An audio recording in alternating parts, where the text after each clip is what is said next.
अस्सलाम वालेकुम, मैं हूं शाहजेब खानजादा। पाकिस्तानी तारीख के अहम तरीन केस का बड़ा फैसला मुल्क की आला अदालत ने सुना दिया। सुप्रीम कोर्ट ने वजीर आजम पाकिस्तान मियां नवाज शरीफ को नाअहल करार दे दिया, साबिक वजीर आजम कर दिया। पांचों के पांचों जजेस ने फैसला दिया कि नवाज शरीफ सादिक और अमीन नहीं रहे। क्योंकि सादिक और अमीन नहीं रहे, उसकी वजह हैरानकुन भी है और गैर मामूली भी नजर आती है, क्योंकि इसके बाद खदशा पैदा हो गया है कि नाअहली का यह सिलसिला अब रुकेगा कहाँ, रुकेगा भी या नहीं रुकेगा। लाइन तो नहीं लग जाएगी अदालत में, लोग एक दूसरे के खिलाफ पटिशन्स लेके जाएंगे, बल्कि मजीद कई अरकान असेंबली भी इसकी जद में आएंगे और लाइन लग जाएगी। क्योंकि नवाज शरीफ की नाअहली उन लंदन फ्लैट्स पर नहीं हुई जिनका जिक्र पनामा लीक्स में था। नवाज शरीफ की नाअहली जद्दा की स्टील मिल पर भी नहीं हुई।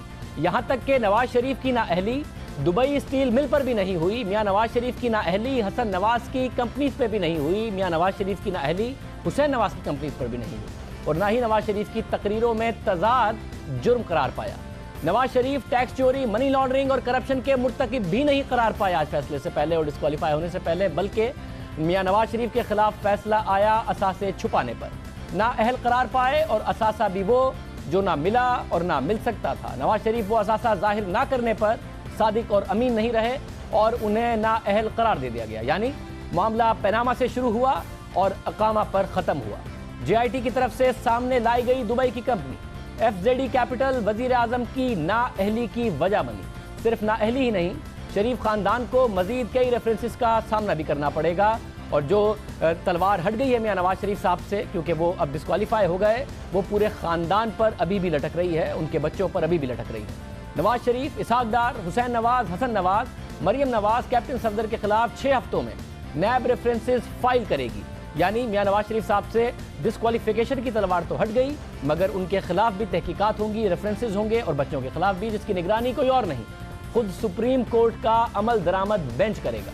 सवाल ये उठ रहा है कि वजीर आजम की नाअहली की वजह वो असासा बना जो उन्हें मिला भी नहीं, मगर क्योंकि मिल सकता था। इस बुनियाद पर सुप्रीम कोर्ट ने उन्हें नाअहल करार दे दिया। अदालत ने अपने फैसले के पैरा नंबर 13 में इस असासे की बताई है और लिखा है कि जो अगला सवाल अदालत के सामने आया वो ये था कि FZE कैपिटल के बोर्ड के चेयरमैन की हैसियत से नवाज शरीफ जिस तनख्वाह के हकदार थे, और अगर वो तनख्वाह नहीं भी लेते तो क्या वो काबिल वसूल होने की वजह से असासा बनती है। रिप्रेजेंटेशन ऑफ पीपल्स एक्ट के सेक्शन 12(2) के तहत तनख्वाह असासों में जाहिर ना करना उनकी नाअहली की वजह बनती है। लफ्ज़ असासे की तारीफ को रिप्रेजेंटेशन ऑफ पीपल्स एक्ट में बयान नहीं किया गया, इसलिए उसकी अहम तारीफ को इस केस में लेकर चलना होगा। आगे अदालत लिखती है कि ब्लैक लॉ डिक्शनरी के मुताबिक लफ्ज़ असासे की तारीफ का पहला नुक्ता यह है कि असासा उसे कहा जाता है कि जो मादी सूरत में मौजूद हो, जैसा कि पैसे, मशीनरी, इन्वेंट्री, ज़मीन और इमारत, और कोई काबिल अमल दावा। इस तारीफ का दूसरा नुक्ता यह है कि वो अकाउंट्स जिसमें कुछ भी वसूल करने की गुंजाइश हो। तीसरे नुक्ते में असासे की तारीफ में राइट्स, कॉपी राइट्स जैसी दस्तावेजात को रखा गया है, और चौथे नुक्ते में गैर मादी तौर पर गुडविल को भी असासा करार दिया गया है। इस तरह ब्लैक लॉ डिक्शनरी के मुताबिक अदालत लिखती है कि इस तरह ब्लैक लॉ डिक्शनरी के मुताबिक कोई भी अकाउंट जिस पर कोई भी चीज़ वाजिबुल अदा हो, वो असासा कहलाती है, चाहे वो इस वक्त मुकर्रर हो या ना हो। अगर कंपनी के हिसाब किताब में लिखा है कि उन्होंने पैसा देना है, यानी उन पर वाजिबुल अदा है, और जिन्होंने उनसे लेना है वो लें या ना लें, लेकिन वो कंपनी की वाजिबुल अदा रकम वसूल करने वाले के लिए असासा होगी। फैसले के पैरा 13 में मजीद लिखा है कि लफ्ज़ रिसीवेबल यानी कि वाजिबुल अदा के मायने बिजनेस डिक्शनरी में भी वाज़ेह है। बिजनेस डिक्शनरी के मुताबिक हिसाब किताब की इस्तिलाह में रिसीवेबल यानी वाजिबुल अदा किसी भी कस्टमर, मुलाजिम और किसी भी दूसरी पार्टी से आने वाली वाजिबुल अदा चीज़ को कहते हैं। अदालती फैसले के मुताबिक मज़कूरा बाला तारीफ से यह बात पता चलती है कि तनख्वाह ना निकालना भी काबिल वसूल ही होता है, और इस तरह वो तनख्वाह जो काबिल वसूल हो वो कानूनी और अमली लिहाज से एक असासा समझी जाएगी। जब ये बात तय हो गई कि यह कानूनी और अमली लिहाज से असासा है, तो ज़रूरी था कि मियां नवाज शरीफ अपने कागजात नामजदगी में उसे जाहिर करते। नवाज शरीफ के वकील ने अदालत के सामने ये माना कि उनके मौक्कल के पास इकामा था, वो कैपिटल FZE के चेयरमैन भी रहे, मगर उन्होंने एतराज़ ये उठाया कि नवाज शरीफ ने इस ओहदे पर तनख्वाह वसूल नहीं की, इसलिए ये बयान कि नवाज शरीफ ने कभी तनख्वाह नहीं ली, तनख्वाह के वाजिबुल अदा होने के इम्कान को रद्द नहीं कर सकता, ना ही इस इम्कान को रोक सकता है कि तनख्वाह कभी नहीं ली जा सकती थी। इसलिए ये वाजिबुल अदा तनख्वाह असासा है। इसके लिए ज़रूरी था कि नवाज शरीफ 2013 के इंतखाबात में अपने कागजात नामजदगी में रिप्रेजेंटेशन ऑफ पीपल्स एक्ट की सेक्शन 12(2) के तहत इसे जाहिर करते, यानी तनख्वाह ली या नहीं ली, तनख्वाह ले तो सकते थे। कंपनी के जिम्मे वाजिबुल अदा रकम है, इसलिए यह असासा है और इसे जाहिर किया जाना ज़रूरी था। अदालत ने अपने हुक्म के पैरा 15 में इस हवाले से मज़ीद लिखा कि जो बातें पैराग्राफ 13 में कही गई उसको सामने रखते हुए ये हुक्म और हिदायत दी जाती है कि काबिल वसूल वाजिबुल अदा तनख्वाह जाहिर ना करने पर रिप्रेजेंटेशन ऑफ पीपल एक्ट के सेक्शन 99F और आइन के आर्टिकल 62(1)F के तहत नवाज शरीफ सादिक और अमीन नहीं है, इसलिए उन्हें मजलिस शूरा से नाअहल करार दिया जाता है। Election commission of Pakistan Nawaz Sharif की नाअहली के हवाले से नोटिफिकेशन जारी करे, जिसके बाद वो वजीर आजम पाकिस्तान नहीं रह सकेंगे। यह है वो वजह जो वजीर आजम साबिक वजीर आजम की नाअहली का सबब बनी। मगर बात सिर्फ यहीं तक महदूद नहीं रहेगी। इकामा जिसका बना है वो सब उसकी लपेट में आ सकते हैं। नून लीग के वज़रा के नाम तक आ चुके हैं। ख्वाजा आसिफ के इकामे की बात आई, उन्होंने कहा डिक्लेयर किया था तनख्वाह का मामला उठेगा। एहसन इकबाल साहब के इकामे की बात आई है। पीपल्स पार्टी के मुतादिद रहनुमाओं के इकामे की बात आई है। शर्जील मेमन हो या इस वक्त मौजूदा वजीर दाखिला हो सिंध के। फिर आइन के आर्टिकल 62 और 63 की जद में भी कई अरकान असेंबली आ सकते हैं। इकामा ना भी हो, कोई भी ऐसा रिसीवेबल हो, कोई भी ऐसी बात हो जो उन्हें ना पता हो, मेंशन ना हुई हो या पता हो डिक्लेयर ना की हो और कोई उनके पास जाए तो अमाउंट का क्या सवाल पैदा होगा, या 10 रुपये हो या 1000 रुपये हो, 2 लाख रुपये हो या करोड़ रुपए हो, डिस्क्वालिफिकेशन होगी। लंदन फ्लैट्स और दीगर मामलात अभी फिर भी ख़त्म नहीं हुए हैं, उनकी मज़ीद तहकीकात होंगी, यानी शरीफ ख़ानदान की मुश्किलात अभी ख़त्म नहीं होंगी। कई रेफरेंसेज उनके मुंतज़िर हैं। अदालत के हुक्म के मुताबिक नैब इस फैसले के 6 हफ्तों के अंदर रावलपिंडी इस्लामाबाद की एहतसाब अदालत में रेफरेंसेज तैयार करके दायर करे।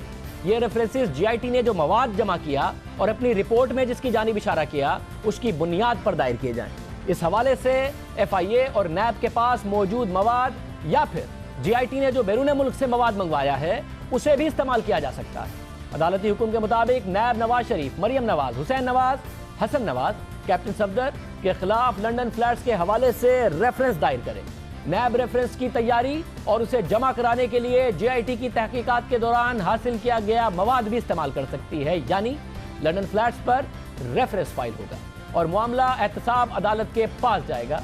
और इसी अदालती हुक्म के मुताबिक नवाज शरीफ, हसन और हुसैन नवाज के खिलाफ अजीजिया स्टील मिल्स और हिल मेटल इस्टेब्लिशमेंट के हवाले से रेफरेंस दायर किया जाएगा, यानी इन दोनों कंपनियों के हवाले से भी मामला एहतसाब अदालत के पास जाएगा।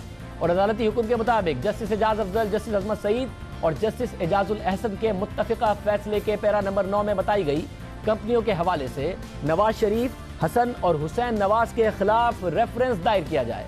पैरा 9 में नवाज शरीफ खानदान की 16 कंपनियों का जिक्र है, यानी इन तमाम कंपनियों के हवाले से रेफरेंस दायर किया जाएगा, तमाम कंपनी। इसके अलावा अदालती हुक्म के मुताबिक जस्टिस एजाज अफजल, जस्टिस अजमत सईद और जस्टिस एजाजुल अहसन के मुत्तफिका फैसले के पैरा नंबर 9 में ज़ेर बहस लाए गए मामले के तहत इसहाक डार के खिलाफ जो मालूम ज़राए मदनी से ज़ायद असासे और फ़र्ज रखने पर रेफरेंस दायर किया जाएगा। और फैसले के पैरा नंबर 9 में लिखा है कि इसहाक डार के असासों में बहुत कम वक्त में, मुख्तसर वक्त में कई गुना इजाफा हुआ। इसहाक डार के असासे मुख्तसर मुद्दत में 9.11 मिलियन से 831 मिलियन रुपए हो गए। इसके अलावा अदालत ने अपने हुक्म में लिखा है कि नैब शेख सईद, मूसा गनी, काशिफ मसूद, काजी जावेद कियानी और सईद अहमद समेत उन दीगर अफराद को भी शामिल तफ्तीश कर सकती है जिन्होंने बिलवास्ता या बिलावास्ता नवाज शरीफ, मरियम नवाज, हसन, हुसैन और इसहाक डार के मालूम ज़राए मदनी से ज़ायद असासे बनाने के लिए उनका साथ दिया हो। इसके अलावा अदालत ने अपने हुक्म में लिखा कि ऐसे असासे जो बादियों नज़र में सामने ना आए हों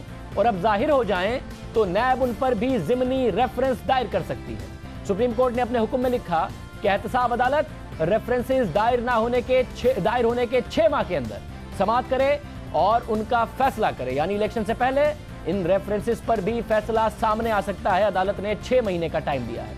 इसके अलावा अदालत ने अपने हुक्म में यह भी लिखा कि अगर एहतसाब अदालत मुद्दा अलहान या किसी और शख्स की जानिब से मुहैया की गई दस्तावेजात जाली समझे तो ऐसे फर्द या अफराद के खिलाफ कानून के मुताबिक कार्रवाई कर सकती है, यानी अदालत ने रेफरेंसेस और 2 मुमकिन रेफरेंसेस का हुक्म दिया और इस सारे अमल की निगरानी के लिए एक और बेंच बनेगा। अदालत ने अपने हुक्म में लिखा कि चीफ जस्टिस ऑफ पाकिस्तान से दरख्वास्त करते हैं कि वो इस अदालत के एक जज को नामजद करें जो इस फैसले पर अमल दरामद की निगरानी करे और नैब और एहतसाब अदालत में होने वाली कार्रवाई पर नजर रखे। नवाज शरीफ नाअहल हो गए, वजीर आजम हाउस खाली कर दिया गया और इससे पहले वजीर आजम हाउस में तवील मुशावरत हुई। कौन होगा अगला वजीर आजम, ये सवाल है। इस वक्त मुल्क में ना प्रैक्टिकली कोई वजीर आजम है, ना ही काबीना है। कोई अबूरी वजीर आजम आएगा या फिर मुस्तकिल वजीर आजम आएगा। नून लीग क्या सोच रही है, आइंदा क्या होने जा रहा है। मुशावरती इजलास के बाद चंद साबिक वज़रा मीडिया के सामने आए, अदालती फैसले पर अपने एतराज़ात रखे।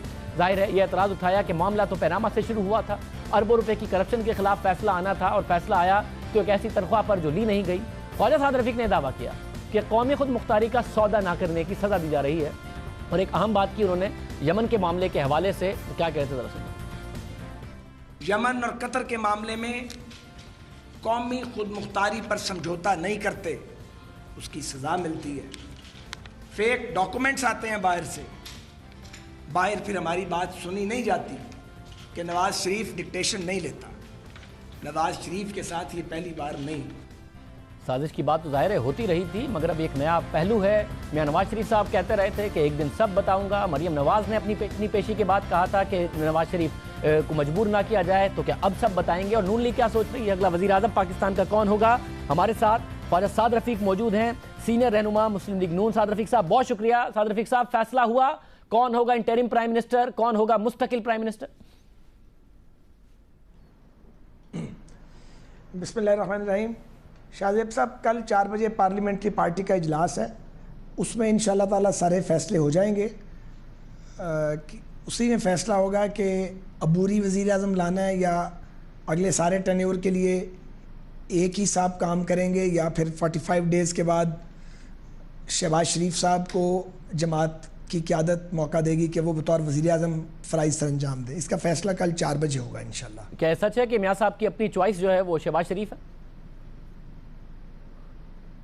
जी सच है, नवाज शरीफ साहब की चॉइस शहबाज शरीफ साहब हैं। और ये भी सच है कि शहबाज शरीफ साहब सिर्फ मियाँ नवाज शरीफ साहब की चॉइस नहीं है, बल्कि जमात की जो हायरार्की है और जमात के जो सीनियर लोग हैं उस पे शहबाज साहब के नाम पे उनका कंसेंसस है, क्योंकि शहबाज साहब को ऑलरेडी नवाज शरीफ साहब के बाद फॉलो किया जाता है और फिर बतौर वज़ीर आला पंजाब उनकी कारकर्दगी बड़ी बेनज़ीर है और उन्होंने गवर्नेंस के नए मॉडल को पंजाब में मुतारफ़ करवाया है जिसकी एक दुनिया मुतरिफ़ है।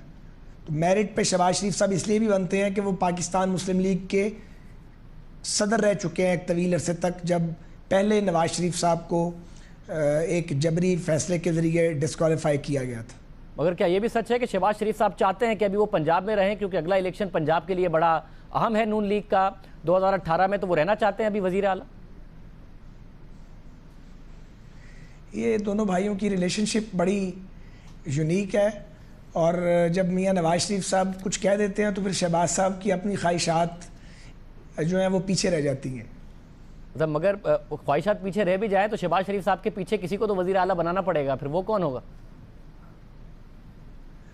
तो बना लेंगे, अब बिल्कुल फिक्र ना करें, बड़ा आला आदमी लेके आएंगे इंशाल्लाह। शरीफों में से ही होगा या कोई और भी पार्टी में से हो सकता है, किसी और को भी मौका मिलेगा? हम सब शरीफ हैं। शरीफ खानदान से ही होगा या किसी और खानदान से भी हो सकता है? अच्छा, आपने शरीफ खानदान की बात की है तो आप हम सबको शरीफ खानदान का हिस्सा समझें, क्योंकि इस मुश्किल वक्त में हम एक खानदान की तरह रिएक्ट कर रहे हैं। मतलब कैटेगोरिकली नहीं बता रहे, तो अब ऐसा तो नहीं होगा कि वालिद साहब लड़ रहे होंगे नेशनल असेंबली का इलेक्शन और उनके बेटे लड़ रहे होंगे नेशनल असेंबली से प्रोविंशियल असेंबली का इलेक्शन? मेरा नहीं ख्याल, मुझे बज़ाहिर लगता नहीं है। मतलब ये बताइएगा, इंटरिम प्राइम मिनिस्टर के लिए इस बात को मद्देनजर रखेंगे कि इकामे का होल्डर ना हो वो, क्योंकि जिनका नाम आ रहा था ख्वाजा आसिफ फैसल इकबाल साहब, उनके अपने इकामे निकल आए हैं, फिर एक और ना डिस्क्वालिफिकेशन फेस करनी पड़ रही? देखिए, अकामा जो है वो कोई इलीगल डॉक्यूमेंट नहीं है और हज़ारों पाकिस्तानियों के पास है जिन्होंने ख़ास तौर पे जाना होता है, बहुत ज़्यादा फ्रीक्वेंट ट्रैवल करना है सऊदी अरब में या अरब की मुख्तलिफ अरब ममालिक में, वो अकामों का इस्तेमाल करते हैं, बार बार वीज़ा ना लेना पड़े। तो अकामे पर तो ये डिस्क्वालिफिकेशन हुई भी नहीं है। आप मुझसे ज़्यादा वजाहत के साथ बता चुके हैं कि एक ऐसी तनख्वाह जो कभी ली नहीं गई उसकी एक तहरीर की गई थी। वो तहरीर पता लगा कि अब असासे की एक नई तारीफ़ है, हमारे वकला ने बताया हमें, मैं तो कानून का तालिब इल्म नहीं हूँ, उन्होंने हमें बताया कि जी असासे की एक नई तारीफ़ सामने आई है कि अगर कोई तहरीर लिखी है आपस में, उस पर आपको कोई मॉनिटरी बेनिफिट नहीं भी मिला तो मिल सकता था, तो उस तहरीर को भी आपको सामने लाना, वरना वो असासा है। अब ये वकला ने हमें बताया जी। मतलब वो दुरुस्त, मगर अब मसला ये है ना कि जिसने भी अकामा लिया होगा किसी और ने भी पार्टी में, तो वो इस डेफिनेशन पर पूरा उतरना पड़ेगा, क्योंकि अकामा उसने उसी सूरत में लिया होगा जब उसने मुलाजमत शो की होगी। अब मुलाजमत के लिए तनख्वाह, फिर तनख्वाह रिसीवेबल बन गई होगी, और ये इस डेफिनेशन में वो भी पूरा उतर आएगा। तो आपकी पार्टी में तो फिर कौन बचेगा जिसको, आपका तो नहीं है अकामा?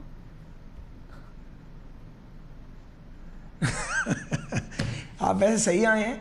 वैसे मेरा ख्याल है कि ये कल इसको इवेलुएट हम कर लेंगे और कोई लीगल हिच नहीं होगी इंशाल्लाह ताला। अब ये चूँकि एक नई सिचुएशन है तो इसमें ज़ाहिर है हम कोई रिस्क तो नहीं लेंगे। मतलब और मियां नवाज शरीफ साहब किस मूड में है? वो जो साजिशों की बात होती थी और आपसे मुतादिद बार हुआ प्रोग्राम में बात के कब बताएंगे, तो अब बताएंगे या अब भी नहीं बताएंगे? मियां साहब बड़े मज़ेदार मूड में हैं, बल्कि उस मूड में जिसका हम काफ़ी अरसे से इंतज़ार कर रहे थे। सच्ची बात यह है कि वो उनकी पूरी तवज्जो सरकारी काम पर थी, पाकिस्तान की प्रोग्रेस और डेवलपमेंट पर थी, और सियासत के लिए वक्त बहुत ही कम बचता था, बल्कि बचता ही नहीं था। तो अब हमारे मेहरबानों की मेहरबानी से हम जो है उन्हें, उनका ख्याल है कि उन्होंने हमें फ़ारिग कर दिया है। हमारा ख्याल है कि खेल अब स्टार्ट हुआ है। हम इस खेल में पढ़ना नहीं चाहते थे, हम तो समझ रहे थे कि ये खेल पीछे रह गया, पाकिस्तान आगे बढ़ गया है। लेकिन आज मेरी प्रेस कॉन्फ्रेंस में भी मैंने कुछ इशारे दिए थे। मैं अभी गुजारिश कर रहा हूँ कि पाकिस्तान में लाइंस ड्रॉ होनी चाहिए। इलेक्शन अगर इस तरह ही करवा लेते हैं आप, यानी 2018 में भी कि एक हुकूमत आनी है और फिर हुकूमत से इसी तरह निकलना है, तो यहाँ हुकूमतें बनती हैं, फिर उन्हें रुस्वा करके किसी न किसी तरीके से निकाल दिया जाता है। कई वज़ीर आज़म के साथ, बल्कि सभी वज़ीर आज़म के साथ एक एक करके तौहीन में सलूक हुआ है। कभी कोई इल्ज़ाम है, कभी कोई इल्ज़ाम है, लेकिन एक इल्ज़ाम पक्का है हर वज़ीर आज़म के लिए कि आप नाअहल भी हैं और करप्ट भी हैं। यानी सिर्फ हम ही करप्ट और नाअहल होते हैं, बाकी सब जो है वो देवता समान है और उनके अंदर कोई ख़राबी किसी जगह नहीं होती है। तो मेरा अपना ख्याल है एक सियासत के तालिब इल्म के तौर पे कि अगले 10 माह बाद जो पाकिस्तान में इलेक्शन होगा वो अब ये डिफ़ाइन भी करेगा कि पाकिस्तान में किसका क्या दायरा कार है। और अगर ये डिफ़ाइन नहीं करना तो फिर शाहजेब हम जैसे सियासी कारकुनों को कोई और काम जाके करना चाहिए। नौजवानी में आए थे, अब मिडल एज में आ गए हैं, हमारे बड़े भी यही काम करते थे, तो यही नहीं पता लग रहा कि हक़ हुक्मरानी किसका है। और जो मदाखलत है अदारों की एक दूसरे के मामलात में, वो मामलात को ख़राब करती है। मैं बिल्कुल नहीं कह रहा कि कोई अदारा साजिश में मुलव्वस है, लेकिन अफराद साजिश में मुलव्वस ज़रूर हैं। इमरान खान उसका मरकज़ी मोहरा है, फ़ॉरेन स्पॉन्सर्ड है। इससे ज़्यादा मैं फ़िलहाल नहीं खुलना चाह रहा क्योंकि मेरा ये मैंडेट नहीं है।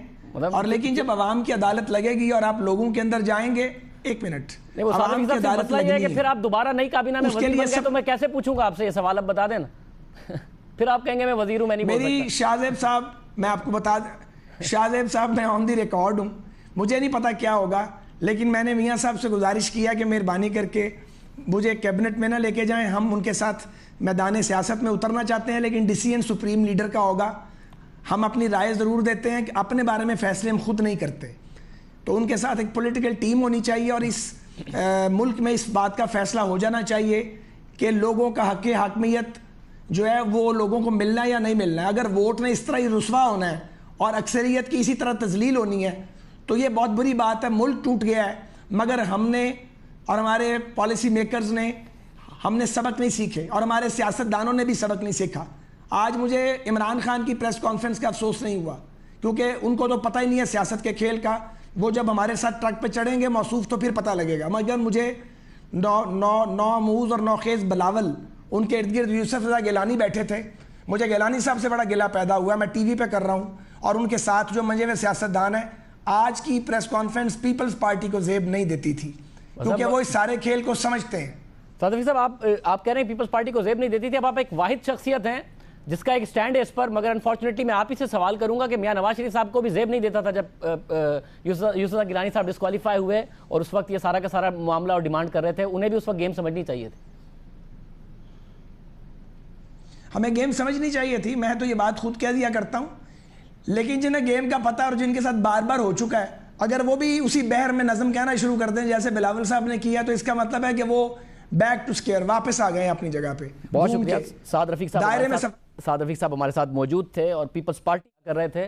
शेख रशीद साहब भी हमारे साथ मौजूद हैं। शेख साहब से पूछते हैं, एक वो जिक्र करते थे ईद से पहले कुर्बानी वाली, ये वो वाली ईद थी, बताया नहीं शेख साहब ने। शेख रशीद साहब बहुत शुक्रिया। शेख साहब आप कुर्बानी से पहले कुर्बानी, कुर्बानी की ईद से पहले कुर्बानी, सर बता देते कि 2017 तक इंतजार करना है। आप इतने अरसे से कह रहे थे ये वाली ईद थी। एक ही घुमाई है, जियो को दो नजर आ रही होंगी, हमारी तो एक ही ईद है, छोटी या बड़ी। और शेख साहब जियो को दो नजर, 4 नजर आ रही है। 2014 के धरने से आप कुर्बानी से पहले कुर्बानी की बातें करते रहे, तो चौथे साल में जाके आइए। मेरी जान, हमने कहा था पप्पू फेल है ये तीन सब्जेक्ट में भी।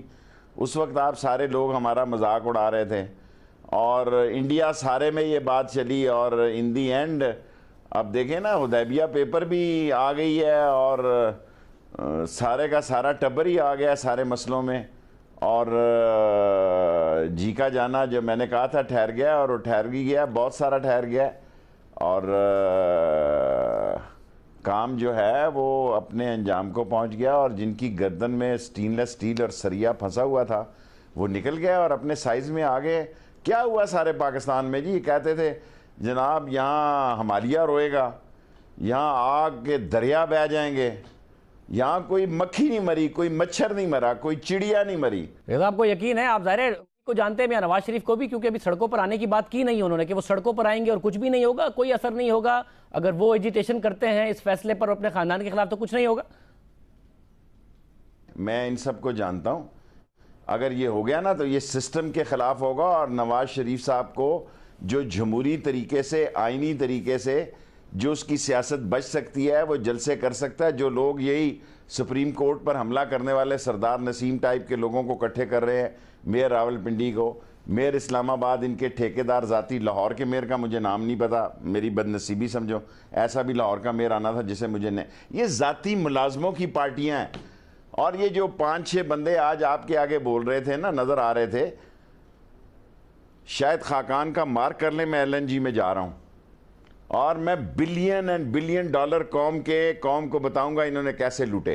शेख साहब, वो आप काफी अरसे से यही बताया कि अरबों रुपए लूट के ले गया शरीफ खानदान, वही फैसला आएगा। फैसला आया है वो 10,000 दिरहम की तनख्वाह के ऊपर, वो पनामा, वो फ्लैट्स, वो अरबों रुपए के, उस पर तो फैसला ही नहीं आया। वो तो पता ही नहीं चला कि कहां से लूट के वो पैसा वापस आना चाहिए था आवाम को। फैसला तो आया ही किसी और चीज पर है। देखें, 3 जजेस ने ये बात की है, दूसरी बातों में 2 जजों ने 62F पे आए हैं, 5 जजों ने मुश्तरका तौर पर यह बात की है। और अल्लाह के नबी हुजूर सल्लल्लाहु अलैहि वसल्लम ने फरमाया कि झूठा मक्कार यार मेरा उम्मती नहीं है। तिरमिज़ी में, बुखारी में, सारी 20 हदीसों में नबी इस पाक सल्लल्लाहु अलैहि वसल्लम खातमुन नबीयीन अहमद मुज्तबा ने कहा कि झूठा आदमी मेरा उम्मती नहीं है।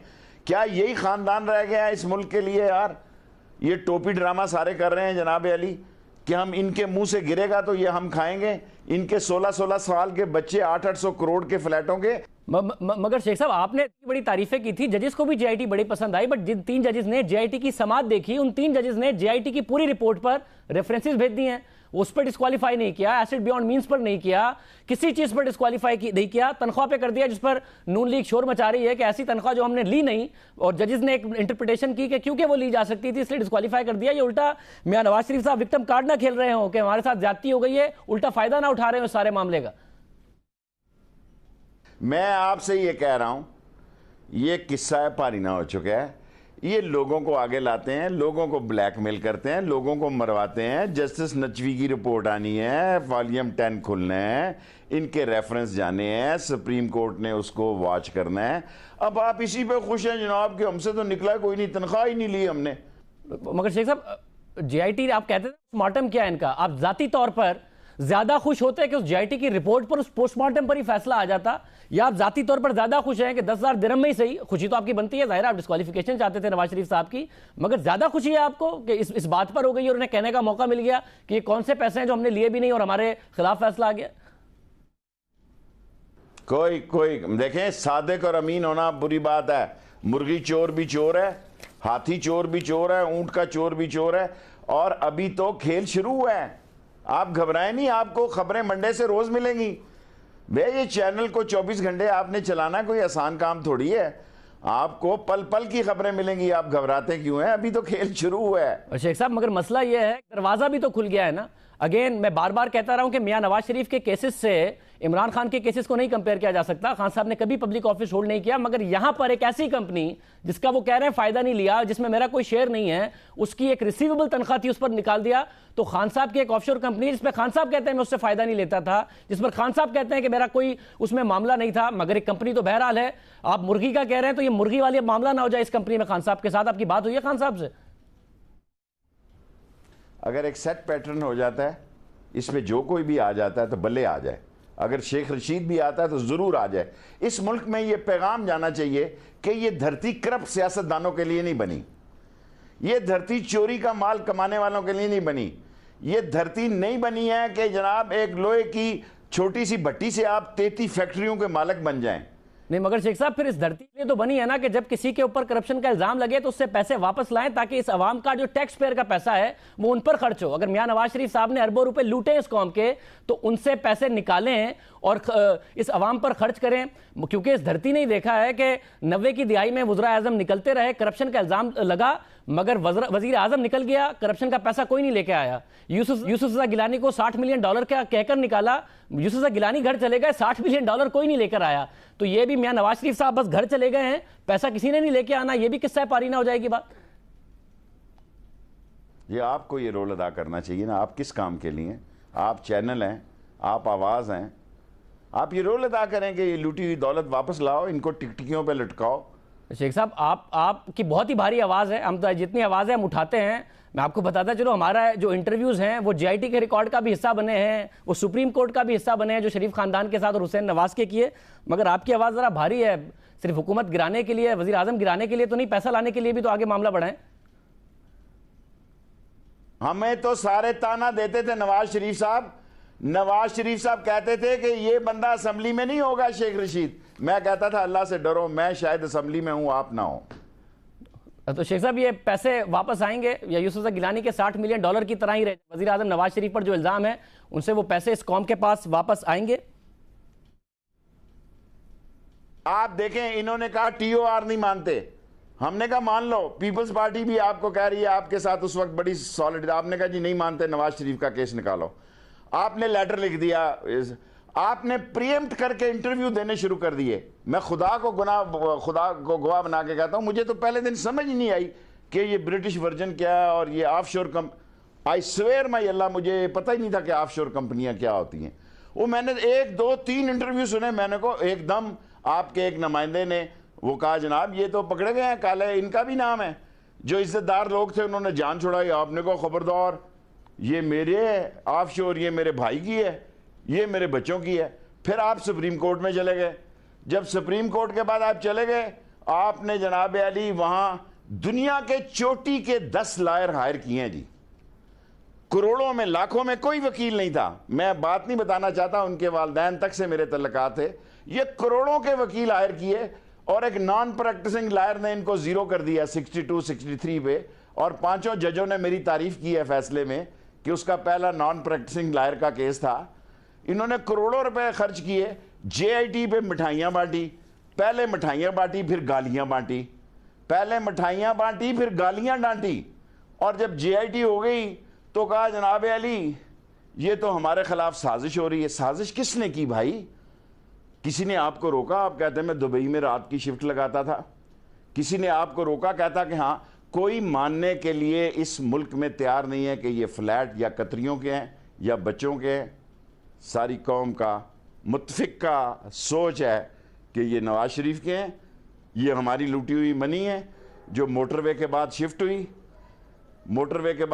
और जितनी इस वक्त की लूट खसूट है ये भी सब ट्रायल में आएगी इंशाल्लाह। बहुत शुक्रिया शेख रशीद साहब हमारे साथ मौजूद हैं। सब कुछ ट्रायल में आएगा। देखते हैं कि इस दफ़ा भी करप्शन के इल्ज़ामात वज़ीर आज़म को घर भेजने के लिए थे या फिर वाकई कौम का पैसा वापस लाने के लिए थे। पाकिस्तान की 70 साल की तारीख तो यही बताती है कि हुकूमतें चली गई, पैसा फिर किसी को याद रहा नहीं। चाहे मोहतरमा बेनज़ीर भुट्टो का दौर हो, मियां नवाज शरीफ साहब के 2 अदवार हों, या फिर यूसुफ गिलानी साहब को हटाया गया $60 मिलियन के लिए, वो भी आए नहीं, गिलानी साहब घर चले गए थे। देखना होगा। प्रोग्राम में ब्रेक शामिल करते हैं। लीगल माइंड्स इस फैसले को कैसे देख रहे हैं, इस पर बात होगी।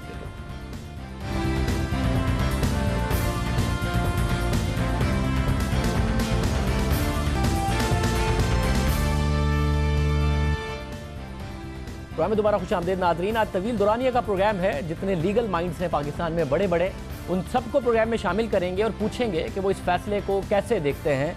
अस्मा जहांगीर साहब हमारे साथ मौजूद होंगी, फ़रोग नसीम साहब मौजूद होंगे, उसके बाद हमें बाबर सत्तार साहब ज्वाइन करेंगे, रशीद रिजवी, सैयद अली जफ़र, कामरान मुर्जा, ये सब अफराद हमारे साथ मौजूद होंगे, लीगल माइंड्स हैं और उनसे पूछेंगे। मैं फ़रोग नसीम साहब से सबसे पहले जानना चाह रहा हूँ। फ़रोग नसीम साहब, बहुत शुक्रिया। आप किस तरीके से देख रहे हैं इस फैसले को? जो रिसीवेबल है उसकी डेफिनेशन के तहत जिस तरीके से डिस्क्वालीफाई किया गया है, ज़ाहिर केस तो बहुत ही बड़ा था, बहुत ज़्यादा इल्ज़ामात थे। आप लीगली इसको किस तरीके से देख रहे हैं? जी, फैसला बिल्कुल ठीक है। देखें, एक बात जो बाज़ मीडिया में लोग कह रहे हैं, बाज़ वकला भी कह रहे हैं, एंकर्स भी कह रहे हैं, नून लीग वाले तो बिलखुसूस ये बात कह रहे हैं कि पनामा केस में तो इतने बड़े पैसे की खुर्द बुर्द और करप्शन का मामला था और ये तो सिर्फ 10,000 रियाल का मामला था और उस पर डिस्क्वालीफाई कर दिया। अच्छा, देखिए, इसका मतलब ये है कि फिर जो लीगल प्रोसेस है उसको समझने की ज़रूरत है। और लीगल प्रोसेस में इस तरह की बात है कि अगर मैं किसी चीज़ को चैलेंज करूं और मेरे पास 100 पॉइंट हैं, 100 पॉइंट्स पे हर पॉइंट इंडिपेंडेंट है और उसमें मैं चैलेंज करता हूं और किसी एक पॉइंट पे चाहे वो छोटा सा पॉइंट हो, उस पर भी वही बात तय हो जाती है और वो बड़ा ऑब्वियस पॉइंट है, तो अदालतें नॉर्मली फिर जो बड़े पॉइंट्स हैं उसमें नहीं जाती और छोटा पॉइंट डिसाइड करके कॉन्सिक्वेंस उसका वही है तो वो कॉन्सिक्वेंस आ जाता है। तो इस पे ये बात करनी कि ये तो फैसला गलत है, तो ये फिर माजरत के साथ में बताइएगा फिर, अब जब ये छोटा पॉइंट है तो एक ये प्रेसिडेंट बन गया कि अगर किसी ने कोई कहता है कि जी ये पैसे कम थे या मैंने इसलिए नहीं डिक्लेयर किए या मेरा ध्यान में नहीं रहे, अब पैसे कम हो, किसी के 10,000 हो या 5,000 दरम हो या 2,000 रुपए हो, अदालत ये फैसला दे सकती है। प्रेसिडेंट एक ऐसा है। एक तो मैंने ये नहीं कहा कि ये छोटा पॉइंट है, मैंने तो एक एग्जांपल दी कि अगर कोई छोटा पॉइंट हो। देखिए, इसमें इशू क्या है? इसमें इशू ये है कि इस तरफ अदालत का रुझान है कि ये एक डिलिबरेट एक्ट है। या तो नून लीग की तरफ से मियाँ साहब जो हैं वो ये कह देते कि नहीं जी ये भूले से रह गया। अगर वो ये डिफेंस ले लेते ये भूले से रह गया तो फिर इसके अंदर इंक्वायरी की ज़रूरत थी और शायद फिर ये जजमेंट इस तरह नहीं आता। लेकिन जो डिफेंस पेश किया गया वो डिफेंस ये पेश किया गया, हाँ जी ये सैलरी तो अक्रू भी हुई, अराइज भी हुई, लेकिन मैंने निकाली नहीं। अगर अक्रू हुई, अराइज हुई तो आपका एसेट है और अगर आपका एसेट है तो आपको डिक्लेयर करना है। आप रिसीवेबल वगैरह को तो एक उन्होंने एडिशनल, जज साहब ने बड़ा अच्छी एनालिसिस की है, ब्लैक्स डिक्शनरी को साइड किया है, लेकिन एसेट तो हो गया। अगर अक्रू हुआ, अराइज हुआ और आपके इख्तियार में है कि आप विड्रॉ कर लें और आप नहीं कर रहे, तो इसमें मेरा नहीं ख्याल कि ये कोई ऐसा पॉइंट है जिसकी बेसिस पे आप ये कहें कि जो जजमेंट ही गलत है। मेरा नहीं ख्याल ये ऐसी बात है और सही बात ये है कि ये बड़ा वेल रीजन जजमेंट है। और ये जो पॉइंट था, अकामे वाला जो पॉइंट था, जो सैलरी विड्रॉ ना करने वाला पॉइंट था, क्योंकि ये बड़ा ऑब्वियस था। अगर तो देखिए वहाँ से नून लीग के वकील या मियाँ साहब ये कहते नहीं जी ये तो मेरी कंपनी नहीं है, मेरी कंपनी नहीं है, ना मैंने ये सैलरी राइज हुई है, इस तरह का अगर डिफेंस पेश करते तो फिर शायद इसकी रीजनिंग या तो कुछ और होती, फिर दूसरी तरफ बात चली जाती। लेकिन यहाँ तो एक एडमिशन आ गया कि नहीं जी ये मैं चेयरमैन भी था, मेरी सैलरी भी थी, मैंने विड्रॉ नहीं की और मैंने डिलिबरेटली इसको दिखाया नहीं। आप समझते हैं कि क्योंकि बाकी सारे मामलात में भी जेआईटी की रिपोर्ट स्टैब्लिश कर रही थी बहुत सारी चीजें, मगर अदालत ने आगे भेजे। ये ऐसा मामला था कि जिस पर वाज़ेह तौर पर मुल्क के वजीर आजम को डिस्क्वालीफाई किया जाता है, ये भी आगे भेजा जा सकता था कि इसको मजीद इन्वेस्टिगेट कर लें, बादी नजर में स्टैब्लिश हो रहा है। नहीं, ये चीज़ ही ऐसी थी क्योंकि जब एक एडमिशन आ गया तो एडमिशन आने के बाद तो फिर आगे भेजने की ज़रूरत नहीं है। देखिए, मैंने आपके भी प्रोग्राम में एक नहीं कितनी दफ़ा ये कहा कि अगर ब्लैक एंड वाइट कोई चीज़ होगी तो उस पर हाई कोर्ट, सुप्रीम कोर्ट खुद डिस्क्वालीफाई कर सकती है और वही हुआ। मतलब अगर ये आगे मामला बढ़ता है, फॉर एग्जांपल ऐसे बहुत सारे मामलात हैं, अगर कोई कहता है कि मेरी ऑफशोर कंपनी है मगर मैं डिक्लेयर नहीं की क्योंकि ज़रूरत नहीं थी, उसके अंदर कुछ था नहीं, मगर अब वो क्या ऑफशोर कंपनी भी चाहे कुछ भी हो असासा ट्रीट होगी? नहीं, देखिए, ऑफशोर कंपनी बाय इटसेल्फ या एक अकामा जो है बजाते खुद, ये कोई इस तरह का एक एसेट नहीं है। मिसाल के तौर पर ऑफशोर कंपनी है और ऑफशोर कंपनी में शेयर्स हैं और शेयर की मालियत जो है बिल्कुल ज़ीरो है, तो उसकी तो वैल्यू है नहीं, तो उसको डिक्लेयर करने की ज़रूरत नहीं है। लेकिन अगर उसकी वैल्यू है और ऐसी वैल्यू है, और जिसमें जो भी फरीक हैं या जो भी साहब हैं वो ये कहते हैं कि ये डिलिबरेटली मैंने इसको नहीं किया और उसमें कुछ भी वैल्यू है, तो फिर उसका कॉन्सिक्वेंस यही होगा जो इस जजमेंट में है। बहुत शुक्रिया। फरूक नसीम साहब हमारे साथ मौजूद थे, कह रहे थे एक बहुत अच्छे रीजंस के साथ जजमेंट है और ये फैसला दिया जा सकता था अदालत की तरफ से। आसमा जहांगीर साहिबा भी हमारे साथ मौजूद। आसमा जहांगीर साहिबा, बहुत शुक्रिया। अगर बाय द बुक देखा जाए, बाय द बुक अगर देखा जाए, तो आपको नहीं लगता कि जो फैसला है वो दुरुस्त नजर आता है कि जजेस के सामने आया, एक रिसीवेबल बनता था, वो एसेट था और उसको डिस्क्वालीफाई कर दिया? बाय द बुक अगर देखा जाए, बाय द बुक भी ठीक नहीं है, क्योंकि ये भी वो देखें, एक होता है मेंजरिया के इंटेंशन हो, अगर कोई गलती से छोड़ गया तो फिर क्या, और दूसरा ये कि ट्रायल तो पता तो चले। अरे मगर क्योंकि ली उनकी तरफ से कि था मगर तनख्वाह नहीं लेते थे, आप कह रही हैं इस बात पर भी ट्रायल होना चाहिए था? जी बिल्कुल, कोई आज तक डिस्क्वालीफाई नहीं हुआ by the supreme court itself, जबकि ट्रायल के बाद या इलेक्शन ट्राइब्यूनल के बाद या इलेक्शन कमीशन के बाद ऊपर ना गया हो केस। और मुझे मिसाल एक और दे दें कोई ऐसी। मगर अब फैसला जो है उसमें डिस्प्यूट भी नहीं है जजेस के दरमियान। जाहिर है दो पहले ही फैसला दे चुके थे, मगर जो 3 जजेस हैं जिन्होंने ये मामला देखा उन्होंने 3-0 दिया, ओवरऑल फैसला 5-0 आया है, तो डिस्प्यूट भी नहीं है जजेस के दरमियान। देखें 17 के भी फैसले आए, मेमो का कितने का फैसला था, आज कैसे आप देखते हैं उसको? नुसरत भुट्टो का कितनों का फैसला था, कैसे देखते हैं आप उसको? मेरे से पहले आबिद हसन मुंटर साहब ने कहा है एक डेविस्टेटिंग फैसला इसको कहा है, और मैं उनसे बिल्कुल इत्तफाक करती। तो फिर जाहिर है हर फैसले से एक प्रेसिडेंट बनता है, आपके ख्याल में कि एक ऐसा प्रेसिडेंट बनाए जिससे लाइन लग जाएगी लोगों की और सब एक दूसरे के खिलाफ पिटीशन लेकर जा रहे होंगे?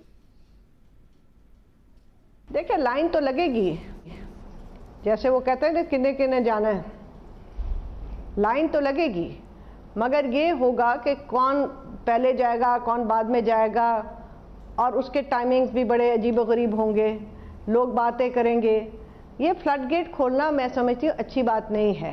मगर असमा साहब, शरीफ खानदान को नहीं समझती कि मिला, पहले पैनामा का ट्रायल चला उसमें मिला, JIT बनी उसके सामने अपने सबूत लाकर रख देते उसमें मिला, फिर ये कंपनी जाहिर सामने आ गई, JIT की रिपोर्ट पर फिर भी अदालत ने फैसला नहीं दिया, उस पर कहा कि आगे ट्रायल होगा, मगर एक कंपनी है उसके रिसीवेबल्स हैं, कि शरीफ खानदान को आपके ख्याल में मौका नहीं मिला? देखिए मैं तो ज़ाहिर वहाँ नहीं थी, नहीं मिला तो उनको भेज दें नैब में, मैं तो किसी की अकाउंटेबिलिटी की मुहाफिज नहीं हूँ, मगर मैं यूँ ज़रूर देखती हूँ कि अगर वाक़तन ये पूरी जद्दोजहद अकाउंटेबिलिटी की थी तो एक जज साहब का भी नाम था मेमो में, ये जो है पनामा में, तो उनकी अकाउंटेबिलिटी की मैंने किसी लब से बात नहीं सुनी। अगर वाक़तन सियासतदान अकाउंटेबिलिटी चाहते हैं सर आंखों पे, हम तो चाहते हैं अपने आप को अकाउंटेबल करें। मैं ये समझती हूँ कि जब आप अकाउंटेबिलिटी को पोलिटिसाइज करते हैं या सेलेक्टिव करते हैं तो उससे मामला हल नहीं होता है, उससे मामला बिगड़ता है। आसमा साहब, डेमोक्रेटिक प्रोसेस के लिए ज़ाहिर आपकी स्ट्रगल है। मियां नवाज शरीफ साहब जमहूरियत का एक जुज़ ज़रूर हो सकते हैं, मगर मियां नवाज शरीफ साहब मुकम्मल जमहूरियत नहीं है, तो अदालती निज़ाम, अदालतें, उसके लिए भी आपकी एक स्ट्रगल है। अदालत का एक फैसला आया है अकाउंटेबिलिटी, क्या वो बेहतर नहीं हो सकता कि आगे जाके सबकी अकाउंटेबिलिटी होने लगे डेमोक्रेटिक प्रोसेस के तसलसल के लिए, अदलिया की बालादस्ती के लिए? इस फैसले को कैसे देखती हैं आप? देखिए अभी तो हम ट्रांजिशन में थे, और ट्रांजिशन हमेशा जो होती है बड़ी शेकी होती है, और आपने देखा पिछली दफ़ा जब पीपल्स पार्टी की गवर्नमेंट भी थी, बार बार उसको हिलाया जाता था। अब बाकी सारी अपोजिशन है कि पहले धरने से पनामा तक वाकई कोई कॉन्स्पिरेसी थी, अगर तब थी तो उसके बाद कब ख़त्म हुई, ये अब मेरे लिए बड़ी मुश्किल बात है दूर बैठ के देखना। मगर जब मैं प्रोसेस को देखती हूँ, एक जजमेंट के प्रोसेस को, तो एक कानूनदान के हैसियत से मैं उसके अंदर सवालात मेरे जहन में उभरते हैं, और वो सवालात करना मेरा हक भी है और मैं समझती हूँ कि मेरा फ़र्ज भी है। वो बिल्कुल, मगर आप नहीं समझती कि सियासतदानों ने कहीं ना किसी लेवल पर अदालत को मजबूर किया? अदालत ने तो पहले पिटीशन रिजेक्ट कर दी थी फ्रिवलस के, फिर इमरान खान साहब ने मजबूर किया, फिर शरीफ खानदान या नून लीग इमरान खान साहब के और जहांगीर तरीन के खिलाफ पिटीशन ले गई, तो सियासतदान खुद गए हैं अदालत के पास, अदालत ने खुद ने जंप इन नहीं किया किसी सियासी प्रोसेस में। आप बिल्कुल सही कह रहे हैं, आपको याद होगा मेमो पे भी जब PMLN आई थी तो तो आप ही के टेलीविज़न स्टेशन से मैंने कहा था कि ये फंदा एक दिन इनके गले में भी आएगा, और पहले अदालत ने ये पिटिशन लेने से इनकार किया था, आपको ये भी याद होगा। अब मुझे ये नहीं पता कि बाद में क्यों ली, अब मुझे समझ नहीं आई पहले तो हंसी क्यों फिर तो रोई क्यों। ये मेरी समझ से बाहर है कि क्या हुआ बीच में, क्यों लिया, ये भी तो एक एक्सप्लेनेशन होती है। फिर मेंटेनेबिलिटी आपने कैसे इसकी अज्यूम कर लिया जुरिस्डिक्शन, फिर आपने बगैर ट्रायल के अकामा के ऊपर, यानी चला पनामा से ख़त्म हुआ अकामा पे आपने कह दिया, फिर आपने कहा कि नहीं इनकी इनकम इतनी बढ़ गई, ट्रायल पे जाया जाए, हम इसको मॉनिटर करेंगे, तो फिर उसकी अपील कहाँ जाएगी, प्रिवी काउंसिल। बहुत शुक्रिया। आसमा जाकिर के साथ मौजूद थी और इस हवाले से अपना तज्जिया दे रही थी, इस जजमेंट को दुरुस्त नहीं जान रही। फरूक वसीम साहब का ख्याल है कि बिल्कुल मेरिट पर जजमेंट है। एक बहुत ज़बरदस्त पैनल हमारे साथ वकला का मौजूद होगा, साथ में सर इकबाल साहब भी मौजूद होंगे, उनका भी खामे का मसला निकला, तरफा का उनका क्या मामला है। तवील दुरानिया का आज प्रोग्राम है, हेडलाइंस होगी, उसके बाद आपको मिल जाएंगे।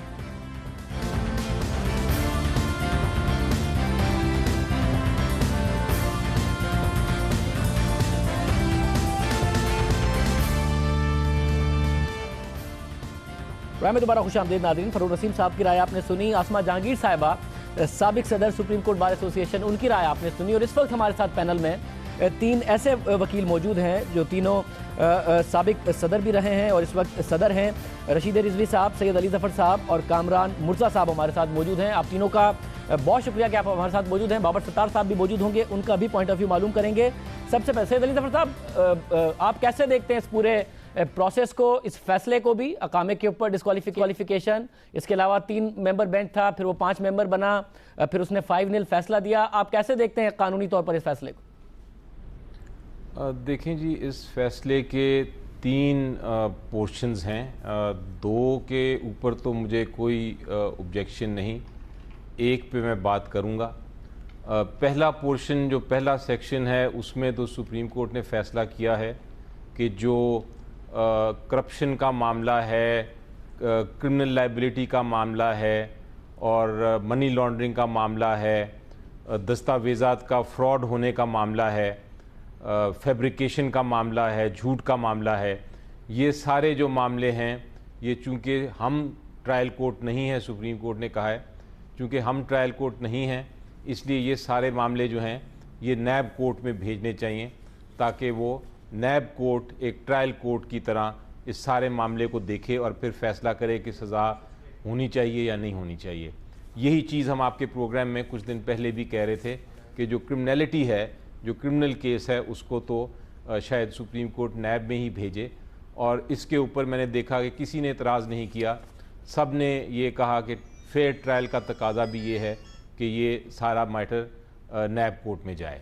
अब दूसरा इसका एस्पेक्ट ये है कि सुप्रीम कोर्ट ने फैसला किया कि चूँकि एक मिस डिक्लेरेशन हुई है, वो कैपिटल कंपनी जो थी दुबई में, जिसमें नवाज शरीफ साहब सैलरी लेते थे जिससे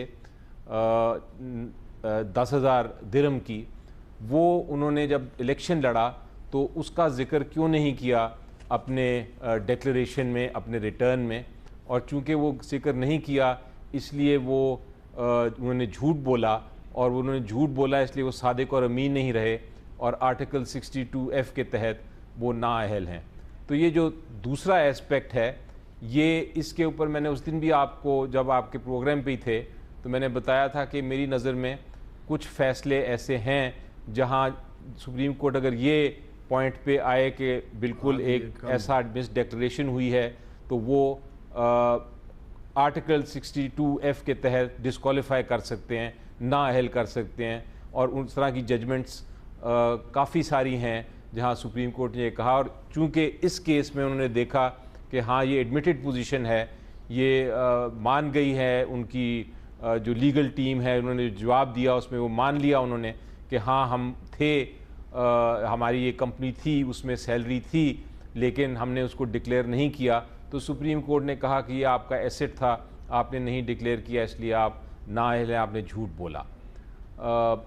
प्रेस कॉन्फ्रेंस में एक बात कही गई कि जनाब ये पैसे जो थे ये हमें मिले नहीं, जो पैसे जो सैलरी मिलनी थी वो मिली नहीं, इसलिए हमने नहीं दिखाया, लेकिन सुप्रीम कोर्ट ने इसको रिजेक्ट कर दिया। उन्होंने कहा कि मिलना पैसों का इतना इम्पोर्टेंट नहीं जितना आपको ये बताना चाहिए था कि मेरी इंटाइटलमेंट है, मुझे मिल सकता है। तो ये अगर मिल सकता है पैसा तो वो भी एसेट तस्वर होता है। मुझे पर्सनली सुप्रीम कोर्ट के इस ज़ाती तौर पे इस फैसले से भी कोई मुझे इसमें कोई प्रॉब्लम नहीं नज़र आ रहा। मेरे मुताबिक ये फ़ैसला भी उन जजमेंट्स के जो प्रेसिडेंट्स हैं पहले उसके मुताबिक ही है, इसलिए ये फ़ैसला भी दुरुस्त है। अब तीसरा फ़ैसला जो है जिस पे मैं थोड़ा सा पॉइंट ऑफ व्यू अपना देना चाहता हूँ वो ये है कि सुप्रीम कोर्ट ऑफ पाकिस्तान ने ये भी कहा है साथ कि हम रेफरेंस फाइल करेंगे और हम उसको मॉनिटर करेंगे। अब जहाँ तक रेफरेंस फाइल करने को मॉनिटर करना ये तो बिल्कुल दुरुस्त है, लेकिन उससे तासुर जजमेंट से ये भी मिल रहा है कि जिस तरह वो अकाउंटेबिलिटी कोर्ट जिसके पास ये सारा मैटर जाएगा उसको भी वो सुपरवाइज़ करेंगे। तो मेरे मुताबिक अगर वो अकाउंटेबिलिटी कोर्ट को सुपरवाइज़ करते हैं सुप्रीम कोर्ट, तो फिर शायद उन केसेस में इंसाफ ना मिल सके, वो फेयर ट्रायल का तकाजा पूरा नहीं करेंगे। तो उस हद तक मुझे अगर मैं कहूँ तो सुप्रीम कोर्ट को सुपरवाइज़ अदालत को नहीं करना चाहिए, अकाउंटेबिलिटी कोर्ट को नहीं करना चाहिए, नैब कोर्ट को नहीं करना चाहिए। उनको सुपरविजन अपनी सिर्फ अगर करनी है तो रेफरेंस के फाइल करने तक कर दें, उसके बाद अदालत को अपना काम करने दें ताकि वो एक इंसाफ के तकाजे पूरे करते हुए अपना काम करें। तो ये मेरा एनालिसिस है। रशीद रज़ी साहब, आप इस हवाले से क्या कहेंगे?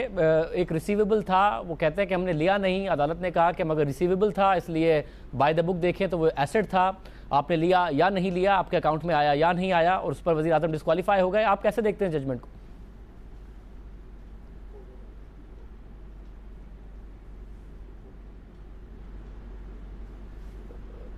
रज़ी साहब, आपको आवाज़ आ रही है मेरी?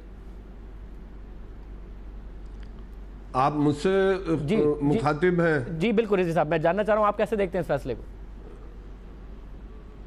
आपकी आवाज़ बहुत डिम है।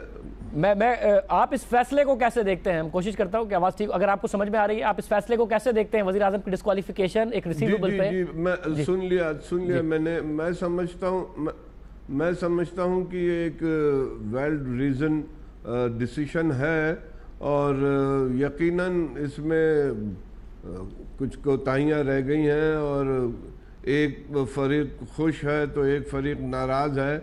लेकिन एक मैं सुबह से एक चीज़ की मैं वजाहत करना चाहूँगा।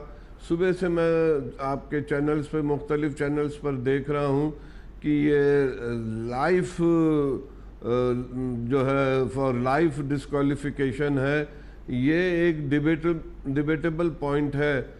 62F में जो उनको डिस्क्वालीफाई किया गया है वो एक क्वालिफिकेशन है to become a member of Majlis Shura. तो उसमें मैं ये समझता हूँ कि अगर आप 63 में भी देखेंगे तो कोई पनिशमेंट प्रोवाइडेड नहीं है सैगेशियस, राइटियस, अमीन के ग्राउंड्स पे डिस्क्वालीफाई होने के लिए। तो इट डजेंट मीन कि वो लाइफ लॉन्ग डिस्क्वालिफिकेशन है। ये जस्टिस शफीउर रहमान की जजमेंट पहले भी एक इस पॉइंट पर है, 85 के केस में हुई है। तो ये वन टाइम डिस्क्वालिफिकेशन है। मैं समझता हूँ उनके नॉमिनेशन पेपर्स को रिजेक्ट करना था कि वो कंसीलमेंट हुआ है और वो ये चीज डिबेटेबल है। मैं समझता हूँ इसको क्लैरिफाई करना चाहिए। कहा कि सादिक और अमीन नहीं रहे, नॉट अ परमानेंट डिस्क्वालिफिकेशन। तो सादिक और अमीन वन टाइम होता है। अगर सादिक और अमीन नहीं रहे तो क्या वो दोबारा इलेक्शन लड़ सकते हैं कि वन टाइम आपका था, आप दोबारा? देखिए ना, आप किसी को हमेशा के लिए तो ये नहीं कह सकते ना शाहज़ेब साहब, आप किसी को हमेशा के लिए तो नहीं कह सकते कि अगर वो तौबा तिल्ला के दरवाजे भी उस पर बंद हो गए। आप एक दफ़े अगर वो सादिक और अमीन नहीं रहा और नेक्स्ट टाइम अगर वो रिट्रेस करता है अपने गलत स्टेप्स को और वो कहता है कि अब मुझसे गलती होगी, मैं नहीं करूँगा, तो आप क्या कहेंगे कि नहीं? ये तो मियां नवाज शरीफ साहब अपने ही डिस्क्वालिफिकेशन के बाद अपनी ही कॉन्स्टिट्यूंसी में तौबा करके और अपना ये वाला रिटर्न फाइल करके आप कह रहे हैं कि हाँ जी ये ऐसे डिक्लेयर करके दोबारा बाई इलेक्शन लड़ सकते हैं? मैं समझता हूँ कि ये लाइफ टाइम का नहीं है। मैंने भी पहले भी एक दो केसेस में ये प्ली उठाया हुआ है और उस पर लार्जर बेंच बनी हुई है कि ये वन टाइम डिस्क्वालिफिकेशन है। सुप्रीम कोर्ट खुद से जो है वो प्यूनिटिव जो है एक्शन नहीं ले सकती, कुछ खुद सज़ा तजवीज़ नहीं कर सकती है अगर कानून खामोश है। 62F और 63 दोनों खामोश हैं इस पे, और आपके जो प्रोविजंस हैं दूसरे रिप्रेजेंटेशन ऑफ पीपल एक्ट के वो भी खामोश हैं कि कितनी सज़ा होनी चाहिए। आप अगर मुल्क के ख़िलाफ़ जो जाते हैं, तकरीरें करते हैं, एंटी स्टेट एक्टिविटीज़ होती है, और आपको अगर सज़ा हो जाए तो आप 5 साल बाद इलेक्शन लड़ सकते हैं, लेकिन सादिक और अमीन के लिए आपका लाइफ डिस्क्वालिफिकेशन है, ये एक डिबेटेबल पॉइंट है। और सब मैं साथ में आगे जाने से पहले मैं ये भी जानना चाह रहा हूँ कि आपको लगता है कि पनामा में पटिशन ओरिजिनल पनामा की थी, जीआईटी की रिपोर्ट भी बहुत सख्त थी, मगर उन तमाम चीज़ों को एक रेफरेंस बना दिया, मगर इस नुक्ते पर एक रिसीवेबल की डेफिनेशन करके यहाँ नरमी हो सकती थी, या दुरुस्त फैसला है उस पर वज़ीर आज़म नवाज शरीफ नहीं उतरते थे, उनको डिस्क्वालीफाई कर दिया? देखिए, कंसीलमेंट ऑफ फैक्ट तो है और ये एडमिशन आया है उनके पार्ट पे। उन्होंने डिनाई नहीं किया है कि ये वो डायरेक्टर नहीं थे, और उन्होंने सब कुछ किया। उनका सिर्फ डिफेंस ये था कि उन्होंने जो है कुछ ड्राइंग्स नहीं की है, उन्होंने जो 10,000 दरम माहाना थी उनकी वो रिसीव नहीं किए हैं। तो मैं समझता हूँ कि उसको उन्होंने इंटरप्रेट किया सुप्रीम कोर्ट ने कि ये रिसीवेबल असेट था और अनविड्रॉन वाला असेट था, तो ये असेट की डेफिनेशन में आता है, और he should have declared this asset in his nomination form. तो मुझे है वैसे टेक्निकल कहने को तो वकला कह सकते हैं इसे कि ये हाईली टेक्निकल ग्राउंड है, लेकिन बहरहाल झूठ होता है, चाहे वो छोटा हो चाहे बड़ा हो। कामरान मुर्तज़ा साहब, आप क्या कहिएगा इस हवाले से? आप जजमेंट को कैसे देख रहे हैं? देखिए, ये मेरे तो इस पिटीशन की बल्कि इन पिटीशंस की इंटरटेनमेंट पे एतराज़ात थे और हैं भी। मैं मतलब शुरू से इस पे एतराज़ कर रहा था कि ये जुरिस्डिक्शन नहीं है जो आप वो कर रहे हैं, ज्यूम कर रहे हैं। तो वो सारा खैर मामला चलता गया। अब इस बात पे आ गया कि प्राइम मिनिस्टर को जो है नाअहल कर दिया, केसेस रजिस्टर करने का वो कर दिया। केसेस रजिस्टर करने की हद तक तो मुझे कोई एतराज़ नहीं लगता, इसमें कोई बुरी बात नहीं लगती। केसेस अगर किसी पे एलिगेशन आ जाते हैं, कोई मवाद आ जाता है, केसेस रजिस्टर हो सकते हैं। दो बातें ऐसी हैं कि जिसको जो है वो हम डाइजेस्ट नहीं कर पा रहे हैं। एक 62(1)(f) वाली बात, और उसमें 62(1)(f) में जो डिस्क्वालिफिकेशन की है, तो वो मैं अपना सुन रहा था, रशीद रिजवी साहब को सुन रहा था। उन्होंने कहा कि ये लाइफ टाइम डिस्क्वालिफिकेशन नहीं हो सकती, ये आर्ग्यूएबल है। ये असूल जो है अब्दुल गफूर लहड़ी वाले केस में 2013 में जो ना वो तय हो गया था कि अगर 62(1)(f) में कोई डिस्क्वालिफिकेशन हो तो वो लाइफ टाइम है, परपेचुअल है। तो ये ज़ियाउल हक साहब के कानून में तौबा की गुंजाइश उन्होंने नहीं छोड़ी हुई। एक दफ़ा अगर कोई किसी के बारे में कह दिया जाए कि वो सादिक और अमीन नहीं है, या वो आज से पहले 2, 4, 5 साल पहले उसने कोई गलत झूठ बोला था, या कोई बात कोई उसके पार्ट में ओमिशन थी, तो उसके बाद उसके लिए कोई तौबा के सारे रास्ते जो है वो ज़ियाउल हक साहब ने बंद कर दिए थे, और वो इसको हमारी पार्लियामेंट आज तक दुरुस्त नहीं कर सकी इस बात को। तो ये कानून तो बज़ाते ख़ुद भी डिस्प्यूटेड था, और फिर आज जो इसका इस्तेमाल हुआ, एक बात कही जा रही है कि इसका पहले भी इस्तेमाल हुआ, यकीनन इसका इस्तेमाल हुआ, मगर वो कभी भी इस तरह से डायरेक्टली मेरे इल्म के मुताबिक इस्तेमाल नहीं हुआ। 184(3) में इसको इस्तेमाल नहीं किया गया। पहले जो मामलात भी आए वो नीचे से रूट होके आए, प्री इलेक्शन प्रोसीडिंग में आए, पोस्ट इलेक्शन प्रोसीडिंग में आए, वो एक छाननी में छन के आए थे, और उस वक्त भी बहरहाल वो 62 के इस्तेमाल पे हमारा एतराज़ था और आज भी है। इसके साथ साथ जो है वो सुप्रीम कोर्ट ने एक और रोल जो है वो ज्यूम कर लिया है इस केस में भी, ये जो जीआईटी के हवाले से कि जी जीआईटी को जो है ना एक इम्प्लीमेंटेशन बेंच जो है वो सुपरवाइज़ करेगा। ये बड़ी अजीब बात थी। अगर आपने ये रोल वो करना है, सुपरवाइजरी रोल को ज्यूम करना है, तो फिर क्या इस जीआईटी से कोई गलती का इम्कान नहीं है? और फिर अगर इन्होंने सुपरवाइज़ किया और ये मटेरियल जब ये भिजवा देंगे एहतसाब की अदालत को, तो क्या वो उनकी जुर्रत होगी, उनकी हिम्मत होगी कि उस बात को जो है ना वो जो जिस चीज़ को सुप्रीम कोर्ट के 3 जजों ने सुपरवाइज़ किया वो इसको अनडू कर सके? फिर अब कह दिया गया है इस जजमेंट में, आज वाली जजमेंट में, कि जी चीफ जस्टिस को हम रिक्वेस्ट करते हैं कि वो एक जो है ना वो जज को नॉमिनेट करें और वो सारे प्रोसेस को वो करे। देखिए अब बात यह है कि आप किसी को भी फैसला करना आपका हक है, हमें अदब है, हमें एहतराम है, हम अब भी अदब भी करते हैं, एहतराम भी करते हैं, मानते भी हैं, मगर यह पब्लिक प्रॉपर्टी है, इस पे बात करना भी हमारा हक है। और चूँकि हम भी लीगल पर्सन है, हमारा भी एक हक है कि इस मुल्क में जो है वो दुरुस्त जूरिस्प्रूडेंस जो है वो डेवलप हो, तो ये भी हमारा हक है कि हम अपनी बात करें।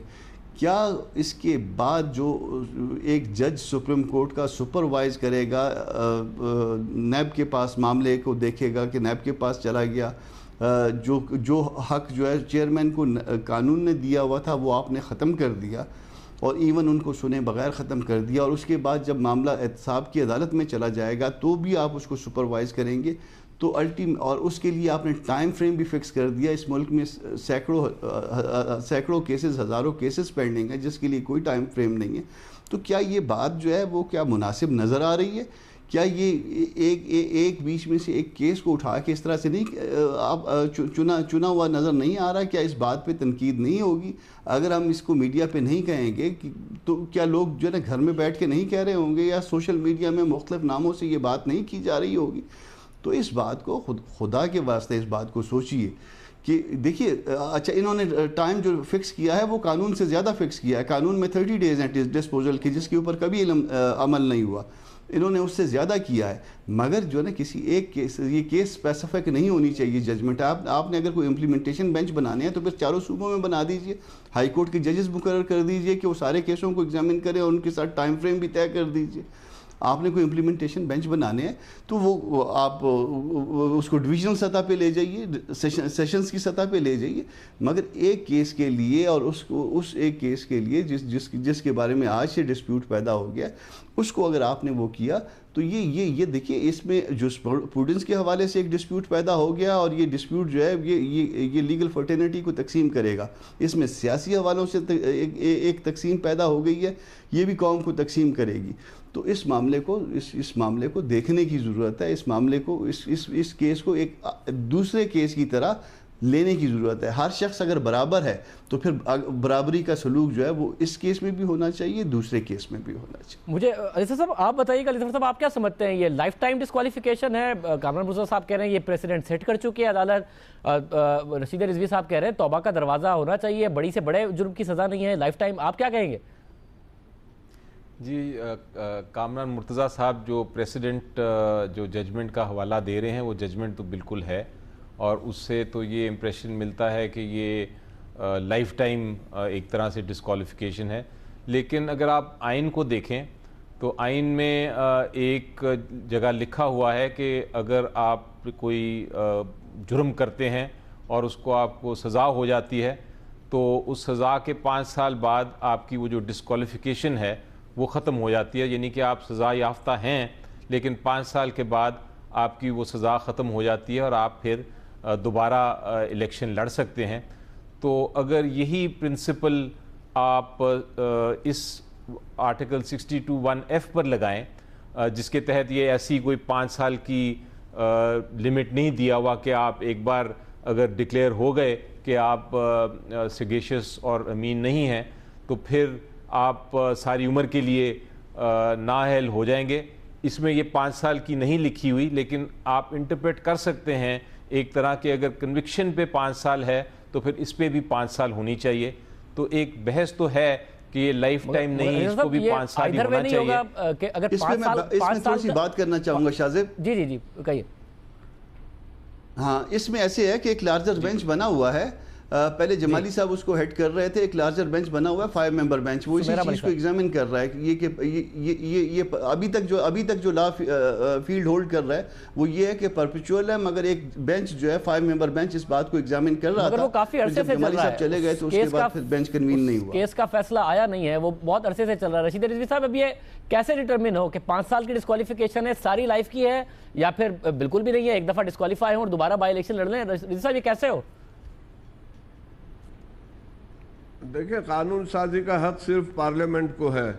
अगर पार्लियामेंट ने कोई 62(f) की सज़ा तजवीज़ नहीं की है तो सुप्रीम कोर्ट ये नहीं सज़ा तजवीज़ कर सकती है। ये इंटरप्रिटेशन का मशहूर और वेल इस्टेब्लिश प्रिंसिपल है कि court while interpreting a provision of law कोई सज़ा खुद से तजवीज़ नहीं कर सकती है। अगर ये रह गई है खामी on the part of legislature तो वो इंट्रोड्यूस नहीं कर सकती है। जो सुप्रीम कोर्ट के पहले 3 रुकनी बेंच का फैसला है वो उसने कतई इन उसूलों को नज़रअंदाज किया है और इसीलिए चीफ जस्टिस नासिरुल मुल्क साहब ने एक लार्जर बेंच बनाई थी कि इन चीज़ों को क्वेश्चन देखा जाए। बाकी हर डिस्क्वालिफिकेशन की सज़ा तजवीज़ की गई है और इसकी सज़ा तजवीज़ नहीं हुई है, तो इसका मतलब यही है कि लेजिस्लेचर ने इसको वन टाइम डिस्क्वालिफिकेशन रखा है। मतलब मगर जाहिर है आज से पहले सुप्रीम कोर्ट ने भी उस तरीके से इस मामले को इस तरीके से टच किया नहीं था, मगर अब जब वज़ीर आज़म डिस्क्वालीफाई हुए हैं तो तायुन कौन करे अली ज़फ़र साहब कि वज़ीर आज़म 5 साल के लिए डिस्क्वालीफाई हुए हैं, सारी उम्र के लिए डिस्क्वालीफाई हुए हैं, या अभी जाके वापस बाई इलेक्शन लड़ सकते हैं अपनी कॉन्स्टिट्यूंसी में? देखें, फ़िलहाल तो जो कानून है वो वही है जो सुप्रीम कोर्ट ने अपनी जजमेंट में दिया हुआ है और उसके तहत तो वो ताहयात ही डिस्क्वालीफाइड हैं। लेकिन अगर ये 5 मेंबर बेंच किसी वक्त फ़ैसला करते हैं कि नहीं, उसकी फॉर लाइफ नहीं है, 5 साल है या सिर्फ इस इलेक्शन तक है, तो फिर वो तब्दील होगा। लेकिन फ़िलहाल तो चूँकि एक फ़ैसला है तो हम तो समझेंगे कि वही कानून है। बाकी सारी बहसें हैं, कानून वही है जो अभी तक सुप्रीम कोर्ट ने जो अपने प्रेसिडेंट में अपनी जजमेंट में दिया हुआ है। रज़ी साहब ये बताइएगा, जो दोनों वकला को और कामरान मुर्जा साहब भी और अली ज़फ़र साहब भी इस बात पर मोतरज़ हैं कि अदालत को ये नहीं कहना चाहिए था कि चीफ जस्टिस से कि एक बेंच हो एक जज का और वो सारा का सारा मामला सुपरवाइज करे, फेयर ट्रायल नहीं हो पाएगा। आसमा जहांगीर साहिबा भी कह रही थी कि फिर जो 3 जज फैसला दे दें जिस JIT की रिपोर्ट को कि वो तारीफ़ कर दें, उसके बाद मुमकिन नहीं होगा नीचे के जजेस के लिए कि एक फेयर ट्रायल हो सके। आपकी क्या राय है? मैं समझता हूँ ये इंडिपेंडेंस ऑफ जुडिशरी के ख़िलाफ़ है। हम जब आज़ाद अदलिया की बात करते हैं तो इसका सिर्फ ये मतलब नहीं है कि सुप्रीम कोर्ट ही आज़ाद हो, बल्कि सबसे निचली से निचली सतह की अदालतें भी आज़ाद हो। और अगर कोई सुप्रीम कोर्ट का जज बैठ के उसको वॉच कर रहा है तो मैं नहीं समझता वो आज़ादी से काम कर सकेगी। मैं इनसे इस राय पर इत्तेफाक करता हूँ कि हमेशा से प्रोसिक्यूशन को सुप्रीम कोर्ट के दरवाजे खुले थे। उनको कोई क्लैरिफिकेशन की ज़रूरत होती, किसी चीज़ की ज़रूरत होती तो वो खुद रुजू कर सकता था प्रोसिक्यूशन। उसमें किसी जज को बैठाना मुस्तकिल तौर पे कि वो सुपरवाइज देखता रहे, वॉच डॉग बना रहे, वो मैं समझता हूँ कि मातहत अदालतों की आज़ादी के मुनाफी है ये। मुझे साथ में कामरान मुर्जा साहब ये बताइएगा, अब ये दरवाज़ा कितना खुलेगा इस बात से कि कोई जाए, अगर किसी ने अपने एसेट्स में कोई चीज़ नहीं डिक्लेयर की, अब अमाउंट के ऊपर फैसला करेगी अदालत की क्योंकि पैसे कम हैं या ज़्यादा हैं, या अगर 10,000 दिरहम मियां नवाज शरीफ साहब के डिस्क्वालीफाई हो गए जो रिसीव नहीं हुए थे, अक्रू हो रहे थे और रिसीवेबल्स में आ गए थे, तो वो किसी पर भी अब अप्लाई होगा, कोई भी जाए और ये डिस्क्वालिफिकेशन का एक दरवाज़ा खुल जाएगा इससे। देखिए, इसको थोड़ा सा हमको जो है ना डिफ्रेंशिएट करना पड़ेगा। 2 तरह की बातें होती हैं। एक ये कि कंसीलमेंट है, कोई जानबूझ के कोई चीज़ कंसील की गई है और उसका कोई बेनिफिट लिया गया है, कोई मंजरिया है। और एक है ओमिशन। जब आप फॉर्म भर रहे होते हैं ना, नॉमिनेशन फॉर्म, तो बड़े प्रेशर में होते हैं, अब लोग हैं और इलेक्शन का प्रेशर है, ख़ुद भाग दौड़ कर रहे हैं, कभी कोई और आपका साथी भर रहा है, तो आप बड़े प्रेशर में होते हैं। तो बहुत सी चीज़ें ऐसी होती हैं कि वहाँ चीज़ें ओमिट हो जाती हैं। और उसमें एक प्रोविज़न है कि अगर कोई RO ये समझे कि कोई चीज़ आपने ओमिट कर दिया है तो वो आपको कह सकता है कि ये चीज़ जो है ना, ये आपने नहीं लिखी, इसको काइंडली फिल कर दीजिए। और अगर इसके बावजूद भी अगर RO ने कह दिया तो वो बात ख़त्म हो गई है। फिर अगर किसी को कभी कोई प्रॉब्लम हुआ है नॉमिनेशन पेपर्स के हवाले से, तो फिर उसके बाद उसको जो है वो ट्रिब्यूनल में जाना चाहिए था और ट्रिब्यूनल में इस बात को चैलेंज करना चाहिए था। ये इस स्टेज पे जाके, और जब ये ग्राउंड ही नहीं है, ग्राउंड ऑफ अटैक ही नहीं है किसी एक पिटीशन में भी, और ये कह देना कि ये ओमिशन थी, ये ज़्यादा से ज़्यादा एट द मोस्ट ओमिशन थी, क्योंकि ये वर्क परमिट है, ये तो साथ लगा हुआ है उस नॉमिनेशन फॉर्म के, खाली लिखा नहीं है, मेंशन नहीं किया। या ये है कि अमाउंट वो कहते हैं कि ये रिसीवेबल थी, आप रिसीव कर सकते थे, की या नहीं की ये अलग से इशू है। तो बात ये है कि वो आप किसी की बात को अगर मानेंगे तो पूरी मानेंगे ना। अगर उसने एक एडमिशन, आप उसके एक एडमिशन को इस्तेमाल कर रहे हैं कि ये वर्क परमिट को उन्होंने तस्लीम कर लिया, तो फिर अगर आपने उसको मानना है तो पूरा मानिए या फिर उसको पूरा डिस्कार्ड कर दीजिए। उसमें से कुछ मान लिया और कुछ छोड़ दिया, तो ये मेरा ख्याल है कि ये इसमें ये ओमिशन हो जाता है नॉमिनेशन पेपर। आप कभी खानज़ादा साहब इसमें आप इलेक्शन लड़के देखिए कितने ओमिशन होते हैं आपसे। जी रिजवी साहब। जी शाहज़ेब, ये बड़ी अजीब बात है, जो मुल्क का वज़ीर आज़म बनने जा रहा है वो अगर नॉमिनेशन पेपर भरते हुए इतना अंडर प्रेशर है कि वो कोई चीज़ भूल जाता है, तो क्या वो डिज़र्व करता है प्राइम मिनिस्टर बनने का? ये इस तरह से उनको एक वो जो है गेटवे ना दे निकलने का, गलती है उनकी, डेलिब्रेट है या इनडेलिब्रेट है। उन्होंने खुद ये कभी नहीं कहा पूरी प्रोसीडिंग्स में कि ये हमसे गलती हो गई, ये स्लिप हो गया है। उन्होंने एडमिट किया, सिर्फ एक चीज़ डिनाई की कि हमने पैसे नहीं लिए हैं। तो ये मैं समझता हूँ बड़ा मुश्किल होगा ये कह देना कि इस तरह से आप देखें ना, इसमें शाहज़ेब एक चीज़ आप देखें कि अगर इसको नज़रअंदाज किया जाता है, आइंदा हर MNA MPA कोई ना कोई जो है चीज़ कंसील करता, 5 साल बाद उसको अगर उसकी नज़र में नहीं आता, किसी की नज़र में नहीं आता, वो बाद में अनक्लेम्ड एसेट लेके चला जाता। तो ये तो बड़ा अनहेल्दी स्टेप होता अगर सुप्रीम कोर्ट इस चीज को इग्नोर करे। सब ये बात आप दुरुस्त कह रहे हैं, मगर ये साथ तो में आप देखें 600-800 मेंबर होते हैं पार्लियामेंट और सूबाई असेंबली के। बिल्कुल दुरुस्त कह रहे हैं साहब, मगर मैं सिर्फ ये जानना चाह रहा हूँ कि एक चीज जो मिलनी नहीं है किसी को, और उसने उसका मकसद ये था कि उसने इकामा लेना है और वो इकामा लगाया हुआ है अपने डिक्लेरेशन में, तब भी ये कंसीलमेंट ही काउंट होगी या ओमिशन काउंट होगी कि जी क्योंकि लेनी नहीं थी इसलिए मैंने नहीं मेंशन की, या ये कंसीलमेंट ही एसेट की क्योंकि वो अक्रू हो रहा था और डेबिट हो रहा था कंपनी के अकाउंट से?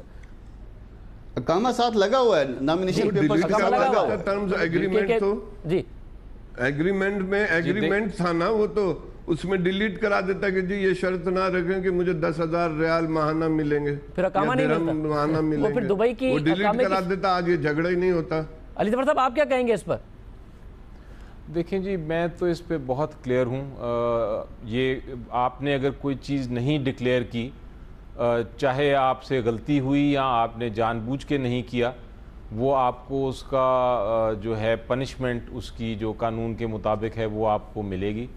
प्राइम मिनिस्टर साहब को ये चाहिए था करना कि वो डिक्लेरेशन में ये ज़िक्र करते कि मैं इस कंपनी में, ये कंपनी है, इस कंपनी में मेरी कॉन्ट्रैक्ट है, उस कॉन्ट्रैक्ट के तहत मेरी ये सैलरी बनती है, मैंने नहीं ली वो अलग बात है, लेकिन बनती है और मैं ये डिक्लेयर करना चाहता हूँ, आपको बताना चाहता हूँ, जिसको कोई इतराज़ हो वो इसको देख ले। ये चीज़ ये कानून कहता है कि इस तरह करना चाहिए था। अब उन्होंने गलती से नहीं किया या उन्होंने जानबूझ के नहीं किया, इसमें जाने की ज़रूरत नहीं होती अदालतों को। अदालत ने सिर्फ देखना है कि क्या कोई ऐसी चीज़ तो नहीं है जो कि डिक्लेयर होनी चाहिए थी लेकिन नहीं हुई। अब ये कह देना कि मैंने नहीं ली सैलरी, या मैंने उसको गिव अप कर लिया था, या मैंने अपने बच्चे को कह दिया था कि मैं सैलरी नहीं लूँगा, वो तो उनके और उनके बच्चे के दरमियान है। अगर ऐसी बात थी तो ये डिस्क्लोज़ कर देना चाहिए था जब आप फाइल कर रहे थे नॉमिनेशन पेपर्स कि मैंने अपने बच्चे को ये कह दिया है कि मैं ये नहीं लूँगा सैलरी, लेकिन वो डिस्क्लोजर नहीं हुआ। तो ये सारा रशीद रिजवी साहब मौजूद थे, कामरान मुर्जा साहब मौजूद, और जहां बात हो रही है सुप्रीम कोर्ट बार एसोसिएशन के सदूर की, तो आसमा जहांगीर साहिबा भी मौजूद थी। इस बात पर 2-2 है राय। रशीद रिजवी साहब कहते हैं कि सही फैसला है, डिक्लेयर करना चाहिए था। अली जफर साहब की भी ये राय है, जबकि आसमा जहांगीर साहिबा की और कामरान मुर्जा साहब की राय इसके बरक्स नज़र आती है। साथ ही इस बात पर सबका कंसेंसस है कि आगे जो अकाउंटेबिलिटी कोर्ट के मामले हैं, अगर अदालत खुद उसको मॉनिटर करेगी एक जज के जरिए, तो फिर फेयर ट्रायल नहीं हो पाएगा। हमारे साथ बाबर सत्तार साहब भी मौजूद हैं, उनका ओपिनियन भी मालूम कर लेते हैं। बाबर सत्तार साहब, वज़ीर आज़म नवाज शरीफ का काम था डिक्लेयर करना, नहीं किया। आगे जाके अगर अदालत एक बाय द बुक डेफिनेशन है कि भाई रिसीवेबल्स आपके बनते हैं, अक्रू हो गए, आपने लिया नहीं लिया, कानूनी लिहाज से आपको डिक्लेयर करना था, आपने नहीं किया, आप अहल नहीं रहे, आपको लगता है बाय द बुक भी कमजोर फैसला है, एक दुरुस्त फैसला है? देखिए, अल्टीमेटली सुप्रीम कोर्ट ने डिटरमिन करना है कि कॉन्स्टिट्यूशन का मतलब क्या है, और इसीलिए ये फाइनल कोर्ट है। और वो जस्टिस अमेरिकी सुप्रीम कोर्ट के उन्होंने बड़ा अच्छा कहा कि we are final not because we are infallible, यानी उन्होंने कहा कि we are infallible because we are final, but we are not final because we are infallible. मतलब ये कि हमारा फैसला आखिरी फैसला है, इस वजह से हमारे फैसले कायम रहते हैं। लेकिन हम देखते हैं कि अदालतें गलती भी करती हैं, और इस फैसले को अगर आप पढ़ें तो इसकी लीगल रीजनिंग, मुझे कम से कम as a student of law legal reasoning कोई पावरफुल नहीं नजर आती। ये इतना बड़ा इशू था, इसके अंदर एक प्राइम मिनिस्टर, एक इलेक्टेड प्राइम मिनिस्टर को हम फारिग कर रहे थे, तो इश्यूज एट स्टेक क्या थे?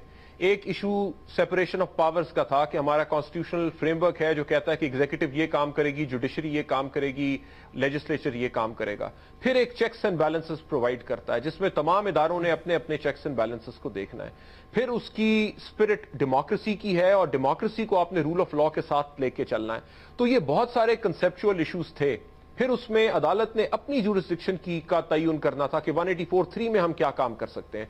फिर उसने पार्लियामेंटेरियंस की क्वालिफिकेशंस को डिटरमिन करना था कि अगर हम 62, 63 के नीचे कोई डिक्लेरेशंस इशू करेंगे, क्योंकि ये खाली इस प्राइम मिनिस्टर के लिए तो नहीं था, ये तो तमाम लोगों के ऊपर अप्लाई हो जाएगा जितने पार्लियामेंटेरियंस हैं।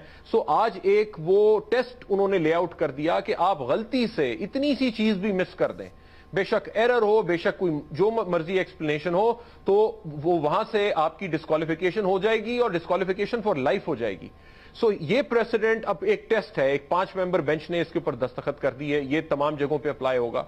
सो जब आप इस सारी चीज को देखते हैं और जिस ग्राउंड के ऊपर फिर किया और जो उसकी रीजनिंग दी इस फैसले के अंदर, तो वो कन्विंसिंग नहीं लगती। अगर तो इस प्रोसेस के थ्रू हमने देखा कि एक जनरल अकाउंटेबिलिटी का प्रोसेस शुरू हो गया, तो फिर लोग, हिस्ट्री शायद इसे अच्छे तरीके से याद करे ये कह के कि अगर उस फैसले की लीगल रीजनिंग कमजोर भी थी तो फिर भी इनएडवर्टेंटली एक प्रोसेस स्टार्ट हुआ जो मुल्क के लिए अच्छा साबित हुआ। लेकिन अगर ये बात खाली यहां पे ही आके रुक गई जहां तक ये रुकी कि खाली नवाज शरीफ की फैमिली की अकाउंटेबिलिटी हो गई, नवाज शरीफ की अकाउंटेबिलिटी हो गई और ये फैसला ना इंप्लीमेंट हुआ किसी और जगह पे, या अकाउंटेबिलिटी का प्रोसेस ना स्टार्ट हुआ इसकी वजह से, तो मेरा ख्याल है कि सुप्रीम कोर्ट हिस्ट्री भी इसे शायद अच्छी तरीके से ना याद करे और सुप्रीम कोर्ट की क्रेडिबिलिटी भी अंडर क्वेश्चन आएगी, क्योंकि फैसले की रीजनिंग भी कमजोर है और प्रोसेस में भी बहुत सारे सवालात उठे हैं। और सर साथ में ये बताइएगा, क्या मियां साहब पूरी जिंदगी के लिए नाअहल हो गए हैं 62(1)(f) के तहत? 5 साल के लिए हुए हैं या अभी जाके दोबारा इलेक्शन लड़ सकते हैं? क्या मामला है 62(1)(f) का? एक कंफ्यूजन है। मेरी अंडरस्टैंडिंग तो ये है जी कि चूंकि 62 की डिक्लेरेशन है, सादिक और अमीन की डिक्लेरेशन, 62 डिटरमिन करता है कि आप एलिजिबल हैं इलेक्शन लड़ने के लिए भी या नहीं। तो अगर 62 के ऊपर ही आप पूरे नहीं उतरते, और उसमें अल्फाज यही इस्तेमाल हुए हैं कि एक declaration of a court of law, so एक ये भी सवाल था कि क्या सुप्रीम कोर्ट 62 में डिक्लेरेशन ऑफ लॉ इशू कर सकती है या ये ट्रायल कोर्ट का काम है। लेकिन अब सुप्रीम कोर्ट ने वो डिक्लेरेशन इशू कर दी, तो चूंकि सुप्रीम कोर्ट ने डिक्लेरेशन इशू कर दी, इस वजह से अब ये तस्वुर किया जाएगा तमाम अगले इलेक्शंस में कि नवाज शरीफ साहब एलिजिबल ही नहीं है अपने कागज जमा करवाने के लिए। अगर 63 के नीचे जाके आपकी डिस्क्वालिफिकेशन होती है तो वहां जिस शिक के नीचे डिस्क्वालिफिकेशन होती है उसके लिहाज से टाइम है कि उसमें लिखा है अगर कन्विक्शन हो मॉरल टर्पिट्यूड का और 2 साल की सजा हो तो फिर 5 साल बाद, या अगर आपने जुडिशरी कंटेम्प्ट ऑफ कोर्ट में आप हो जाए तो उसकी सजा, लेकिन उसका फिर एक क्योर पीरियड है, 5 साल, 2 साल, 10 साल जो भी, लेकिन 62 में कोई क्योर पीरियड नहीं है। तो ये ताहयात चीज है। मतलब मुझे साथ में बताइएगा, अब जाहिर अकाउंटेबिलिटी कोर्ट में अगर मामला भेजा है तो भी चीफ जस्टिस ने कहा है कि एक जज हो जो इस सारे के सारे प्रोसेस को मॉनिटर करे, 6 महीने के अंदर फैसला आए, फेयर ट्रायल मिल पाएगा? आप समझते हैं उसका तासुर आएगा या शरीफ खानदान को ये कहने का मौका मिलेगा कि फेयर ट्रायल है ही नहीं? आला अदलिया ने खुद ने JIT की बनवाई, उसकी रिपोर्ट उन्हें बड़ी पसंद आई, फिर नीचे मामला भेजा और उसमें भी उसको भी खुद मॉनिटर कर रहे हैं नीचे से। एक फेयर ट्रायल का तासुर होगा? शाहजेब साहब, अगर हम अपनी इससे पहले के प्रेसिडेंट्स देखें, एक दफा सुप्रीम कोर्ट किसी चीज पे अपना टेंटेटिव व्यू कर दे एक्सप्रेस, तो कम से कम हमारी कोर्ट्स का तो का एक्सपीरियंस तो फिर यही बताता है कि उसके बाद फिर आपकी कोई सुनवाई नहीं होती। और ये एक बहुत बड़ा क्रिटिसिज्म रहा है इफ्तिखार चौधरी साहब के दौर से 184 के ऊपर कि उसमें सुप्रीम कोर्ट जब ये भी कह देती थी, स्कैंडल्स ब्रेक होते थे और बता देती थी कि जी ये बहुत बड़ा करप्शन स्कैंडल है और ये लोग इसमें इन्वॉल्व हैं, तो उन लोगों की निचली अदालतें बेल भी नहीं लेती थी, वो भी फिर मसला आखिर में सुप्रीम कोर्ट तक आता था। और अब हमने देखा वो जो रिलीजियस मिनिस्टर थे उनकी कन्विक्शन हो गई और उसके बाद जेल टाइम उन्होंने काटा और फिर फाइनली हाई कोर्ट ने आके बहुत सालों बाद उन्होंने कहा कि कोई एविडेंस नहीं है इसे कन्विक्ट करने का, तो वो हाई कोर्ट से वो छुटे। तो अभी तक की हमारी तारीख तो यही बताती है कि 184(3) के अंदर कोई टेंटेटिव व्यू फॉर्म कर लें, और अगर आप 5 जजों की डिटेल्ड जजमेंट्स पढ़ें तो उन्होंने इस चीज पे तो इख्तलाफ किया कि हम डिक्लेरेशन नहीं इशू करना चाहते क्योंकि ट्रायल बहरहाल करना पड़ेगा इस चीज के लिए। लेकिन अगर आप बिटवीन द लाइंस देखें तो उन्होंने तकरीबन तमाम डिफेंसेस जो लिए वो भी रिजेक्ट किए, और बिटवीन द लाइंस यही आपको सेंस मिलती है कि ये कोई एक्सप्लेनेशन नहीं है नवाज शरीफ के पास उन एसेट्स की, और ये एसेट्स भी उनके हैं और इसकी एक्सप्लेनेशन भी कोई नहीं है।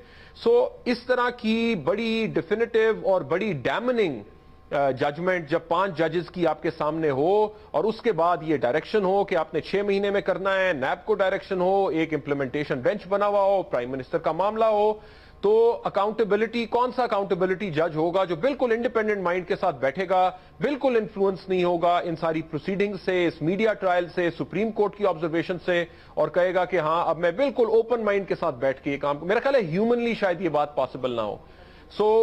ये ट्रायल तो जो होगा सो होगा, लेकिन हमें 184(3) के कॉन्टेक्स्ट में और 10A के कॉन्टेक्स्ट में जरूर एक जूरिस्प्रूडेंशियल डिबेट करनी पड़ेगी कि हम किस तरह 10A जो एक फेयर ट्रायल की बात करता है उसे इंश्योर करेंगे। अगर सुप्रीम कोर्ट 184(3) का दायरा इख्तियार जितना वसी हो चुका है, इसके अंदर बहुत जजमेंट्स आएंगी अब और आनी पड़ेंगी, क्योंकि एक प्रेसिडेंट लेआउट किया, उसे अप्लाई करना पड़ेगा यूनिफॉर्मली, तो फिर कैसे ये दोनों चीजें साथ साथ चलेंगी, मेरा ख्याल है इसके ऊपर हमें बहस करनी पड़ेगी डिस्पैशनेटली जब ये थोड़ा सा स्टॉर्म खत्म हो। बहुत शुक्रिया बाबर सत्तार साहब हमारे साथ मौजूद थे। तूफान खत्म होगा तो एक पैशनेटली आपको डिबेट करनी पड़ेगी, मगर जो हमारे वकला का पैनल था उन्होंने अपने डिस्पैशनेट एनालिसिस ही किए हैं और उनका ख्याल है कि ये अदालत करेगी तो फेयर ट्रायल नहीं हो पाएगा, जिसमें 3 सदूर हैं सुप्रीम कोर्ट बार के साबिक, एक हाजिर सदर हैं रशीद रिजवी साहब, बाबर सत्तार साहब की भी ये राय है। इसके अलावा इस वक्त क्या हो रहा है नून लीग में, एहसन इकबाल साहब हमारे साथ मौजूद है। एहसन इकबाल साहब बहुत शुक्रिया। क्या सोच रहे हैं मियां नवाज शरीफ साहब, आप बन रहे हैं वजीर आजम, या आपको भी इकामे का मसला, ख्वाजा आसिफ साहब का भी मसला, तो आप दोनों का भी चांस नहीं?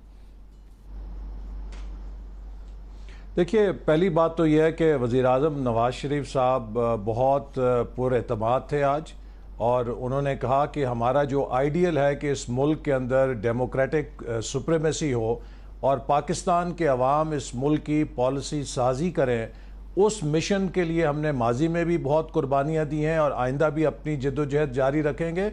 और उनका ये बड़ा मुसम्मम इरादा है कि शायद ये एक नया मरहला है कि जिससे पाकिस्तानी रियासत ज़्यादा मैच्योर होकर निकलेगी, जहाँ पे डेमोक्रेटिक आइडियल्स और पाकिस्तान के जमहूर की जो ख्वाहिशात हैं वो इस मुल्क के अंदर मुकद्दम करने में मदद मिलेगी। जहाँ तक PMLN का ताल्लुक है, पार्टी यूनाइटेड है, और इस हवाले से कल पार्लियामेंट्री पार्टी की मीटिंग है, उसमें नेशनल असम्बली के अंदर नए पार्लियामेंट्री लीडर का इंतखाब किया जाएगा।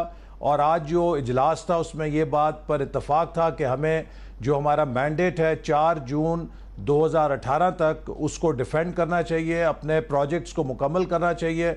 और शाहजेब, ये अगर आप इस वक्त दुनिया में देखें, पाकिस्तान की जो जग हंसाई हो रही है कि जिस अंदाज में 20 करोड़ अवाम के मुंतखब वज़ीर आज़म को फारिग किया गया है, और जो अलमिया है कि वो तमाम चार्जेस जिनके ऊपर पिछले 1 साल से कौम में हिजान पैदा किया गया था और करैक्टर असैसिनेशन की गई थी, 2-2 घंटे के प्रोग्राम होते थे, घंटे घंटे की तकरीरें होती थी कि अरबों रुपए के फ्लैट्स हैं और अरबों रुपए की करप्शन है और ये है और वो है, और अंदर से फिर निकला क्या, जो हमारे ओपोनेंट्स का केस था कि जी 10,000 दरम जो तकरीबन 2 लाख रुपए बनते हैं वो आप अपने बेटे की फर्म से तनख्वाह ले सकते थे और आपने वसूल नहीं की, तो ये आपकी एसेट है जो आपने छुपाया है। हम काफी सारा दिन हमने डिबेट की है, मगर कहीं ना कहीं वजीर आजम नवाज शरीफ से फॉर्म भरते हुए या फिर उनके बेटे से अपने वालिद साहब को फैसिलिटेट करते हुए कि उन्हें वीजा ना करना पड़े, ये गलती तो हुई है ना? गलती तो आप लोगों की तरफ से हुई है कि इस बात को मेंशन करना चाहिए था। ये बात जो है,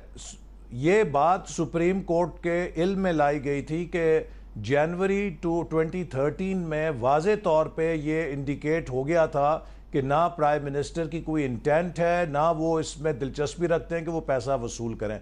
अच्छा, दूसरी अहम बात यह है कि जब प्राइम मिनिस्टर ने अपने नॉमिनेशन पेपर के अंदर करोड़ों रुपए मालियत के असासे जाहिर किए हैं, आप मुझे ये बताइए कि उन्हें 2 लाख रुपए इजाफी जाहिर करते हुए क्या क्वालिटेटिव चेंज आ जानी थी? क्या उसके अंदर कोई ऐसा भूचाल आ जाना था उस इनकम से? मेरे जैसा कोई बंदा या कोई और हो कि जिसकी 50 लाख के या 40 लाख के सासे हो, तो वहां तो है जी 2-4 लाख आपने छुपा लिया, बहुत बड़ा पोर्शन छुपा लिया। अब आप इंटेंट की बात कर रहे हैं ना, वो माज़ा के साथ आप इंटेंट की बात कर रहे हैं कि कंसीलमेंट की इंटेंशन नहीं थी, मगर अदालत अगर बाय द बुक जा रही है तो वो तो ये देख रही है, और जाहिर है फिर अब ये प्रेसिडेंट अगर बनेगा तो 2 लाख मियां साहब के पकड़े हैं तो किसी ने 10 लाख रुपए उम्मीद करता हूं कि अदालत अगर बाय द बुक आप मुझे, मैं सिर्फ आपको एक बात कहता हूं, मुझे आप किसी इस मुल्क की एक एजेंसी 24 घंटे के लिए दे दें, मैं इस मुल्क के तमाम बड़े बड़े नाम जो है ना उनके TADA बिलों के ऊपर ही फारे करके दिखा दूंगा कि यहां पे जिस तरह TADA बिल भरते हैं मुख्तलिफ इदारों में मुख्तलिफ लोग और अफसरान, और ये सारे ये सियासतदान ही हैं कि जो कुर्बानी का बकरा बनते हैं और इनको उल्टी छुरी से ज़िबा किया जाता है।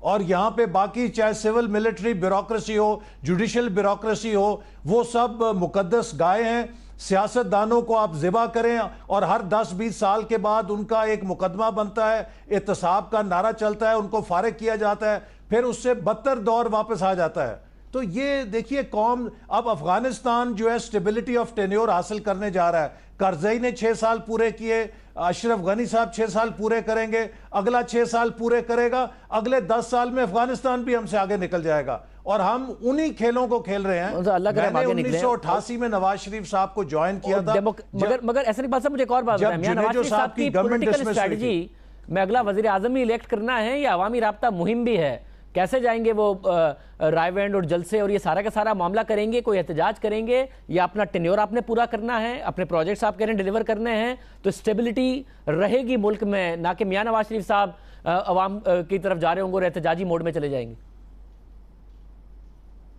देखिए हमारी पूरी कोशिश होगी कि स्टेबिलिटी कायम रखी जाए, चूंकि 2 सूबों में हमारी हुकूमत है, वफाकी हुकूमत भी है, लेकिन इसके साथ साथ पाकिस्तान के वो तमाम वोटर्स जिन्होंने नवाज शरीफ साहब को वोट दिया और उन्होंने देखा कि 2013 का पाकिस्तान क्या था, जो बिल्कुल लुटा पटा पाकिस्तान था, उसको खड़ा करके दुनिया में इज्जत बहाल की पाकिस्तान की, तवानाई के बहरान को हल किया, तारीख की सबसे बड़ी सरमायाकारी की पाकिस्तान के अंदर, CPEC शुरू किया, पाकिस्तान में अमन कायम किया, कराची को नॉर्मलाइज किया, बलोचिस्तान को कौमी धारे में शामिल किया। इस वक्त पाकिस्तान के वो लोग जिन्होंने नवाज शरीफ को वोट दिए थे वो शदीद इस्तराब में हैं, वो दुखे हुए हैं, और नवाज शरीफ साहब को उनके पास जाना पड़ेगा और अपना मुकदमा बताना पड़ेगा कि ये मेरे साथ क्या वाकया हुआ है, मेरे साथ क्या माजरा हुआ है। आप कह रहे हैं यहाँ पे जरदारी साहब जो है वो मुकद्दस थे, 5 साल पूरे किए। यहाँ पे मुशर्रफ साहब आइन तोड़े, वो मुकद्दस हैं, उनको कोई पूछ नहीं सकता। और वो वजीर आजम जो पाकिस्तान को बहाल कर रहा है, पाकिस्तान को पैरों पे खड़ा कर रहा है, उसको आप 10,000 दरम के ऊपर नाहल करके बाहर कर देते हैं। ये फ्रैंकली बहुत बड़ा मजाक है इस मुल्क के जमहूर के साथ और जमहूरियत के साथ। बहुत शुक्रिया सर, इकबाल साहब हमारे साथ मौजूद थे, प्रोटेस्ट कर रहे थे कि वज़ीर आज़म के हुआ है, कह रहे थे सियासतदानों के साथ ही होता है, मुझे एक एजेंसी दे दें तो मैं TADA पर ही सब को फारिग करके दिखा दूं। ये सारे के सारे मामले पर बात कर रहे थे। गलती बहरहाल मैं नवाज शरीफ साहब की है, उन्हें डिक्लेयर एक बात करनी चाहिए थी। एक अलग बात है कि जो पटिशन थी वो अरबों रुपये के फ्लैट की थी, फैसला उस पर आया नहीं, आया है उस सैलरी पर जो उन्होंने ली नहीं, अकामे के लिए मामला था। आज अदालत में हुआ क्या, अदालत में माहौल कैसा था, किसने नारा लगाया खुशी का, कौन रोया, कौन बहुत ज़्यादा शौक में था? जाहिद गिशकोरी अदालत में मौजूद थे। जाहिद बहुत शुक्रिया। जाहिद, जैसे ही फैसला सुनाया गया माहौल क्या था अदालत में, क्या हुआ? शाहजेब, आज सुबह से हमें ऐसे लगता था कमरा अदालत में जैसा एक मुतवक्को फैसला आ रहा है, क्योंकि पाकिस्तान मुस्लिम लीग नवाज़ के जो लोग थे वो बिल्कुल आखिरी लम्हे पे आए। हमें ऐसे महसूस हो रहा था कि 11:30 बजे का टाइम हो चुका है और वो लोग आ नहीं रहे हैं, लेकिन आखिरी लम्हे पर जब आए, जैसे ही जजेस ने फ़ैसला पढ़ना शुरू किया तो अब यहाँ पर ऐसा हुआ, 2 क्लब मौजूद थे, एक PTI का था और दूसरा PMLN के कुछ लोग मौजूद थे। तो PTI के लोग डिस्क्वालिफिकेशन का लफ्ज़ सुन के वो डिस्क्वालिफाइड की एक गूंज सी आई, जिस पर जजेस ने उनको कहा कि आप खामोश हो जाएं। और साथ PMLN के जो लोग थे उनकी आंखों में आंसू आ रहे थे और बिल्कुल मैं देख सकता था कि किस तरीके से आबिद शेर अली जो कि रो रहे थे और कुर्सी पर गिर गए। वो मुझे ऐसे फील हुआ कि उसका दिल डूब गया है। फिर साबिक चेयरमैन सेनेट के नैयर बुखारी, नदीम चंद और दूसरे लोग उसके साथ खड़े हुए थे, उन्होंने उसको थपकी दी, कहा कि ऐसे अदालतों में तारीखी फैसले आ जाते हैं, आप हौसला रखें। तो कुल मिला के एक मायूसी सी छाई हुई थी। पीपल्स पार्टी के लोगों ने अभी शेर अली साहब को संभाला। पीपल्स पार्टी के लोग खुशी नहीं मना रहे थे पाकिस्तान तहरीक इंसाफ के साथ? बिल्कुल बिल्कुल, वो इतने ही खुश थे जितने तहरीक इंसाफ के लोग मौजूद थे। और शाहजेब, मेरे लिए एज ए जर्नलिस्ट ये हैरान कुन बात है कि सुप्रीम कोर्ट ऑफ पाकिस्तान में पाकिस्तान के सीनियर जर्नलिस्ट इस डिसीजन पर बहुत खुश नज़र आते हैं। चंद ऐसे जर्नलिस्ट थे जो मिठाइयाँ बांट रहे थे और खुश नज़र आ रहे थे। मेरे लिए ये एक अचंभे की बात है। बहुत शुक्रिया ज़ाहिद गिस्कोरी हमारे साथ मौजूद थे, बता रहे थे कि क्या माहौल था, नारे लगे जो जिनके हक में फैसला आया और पटिशन के मुताबिक। और जो नून लीग था उसमें आबिद शेर अली साहब जो आमतौर पर बड़े दिफा करते हैं कॉन्फिडेंस से, वो रो भी पड़े, गिर भी गए और फिर पीपल्स पार्टी के लोगों ने उनको सहारा दिया। बहरहाल बड़ा दिन था आज, बड़ा फैसला आया, तारीख ने एक दफ़ा फिर अपने आप को दोहराया और एक और वज़ीर आज़म अपना टेन्योर नहीं पूरा कर पाए। वज़ीर आज़म नवाज शरीफ डिस्क्वालीफाई हो गए। अभी तक सवाल है कि वो दोबारा इलेक्ट हो सकते हैं या नहीं। 5 रुकनी बेंच ने यह फैसला करना है, जो कि मामला अभी तक अदालत में एक केस के हवाले से है। आज के प्रोग्राम में इतना ही। आपसे फिर के दिन मुलाकात होगी। अल्लाह।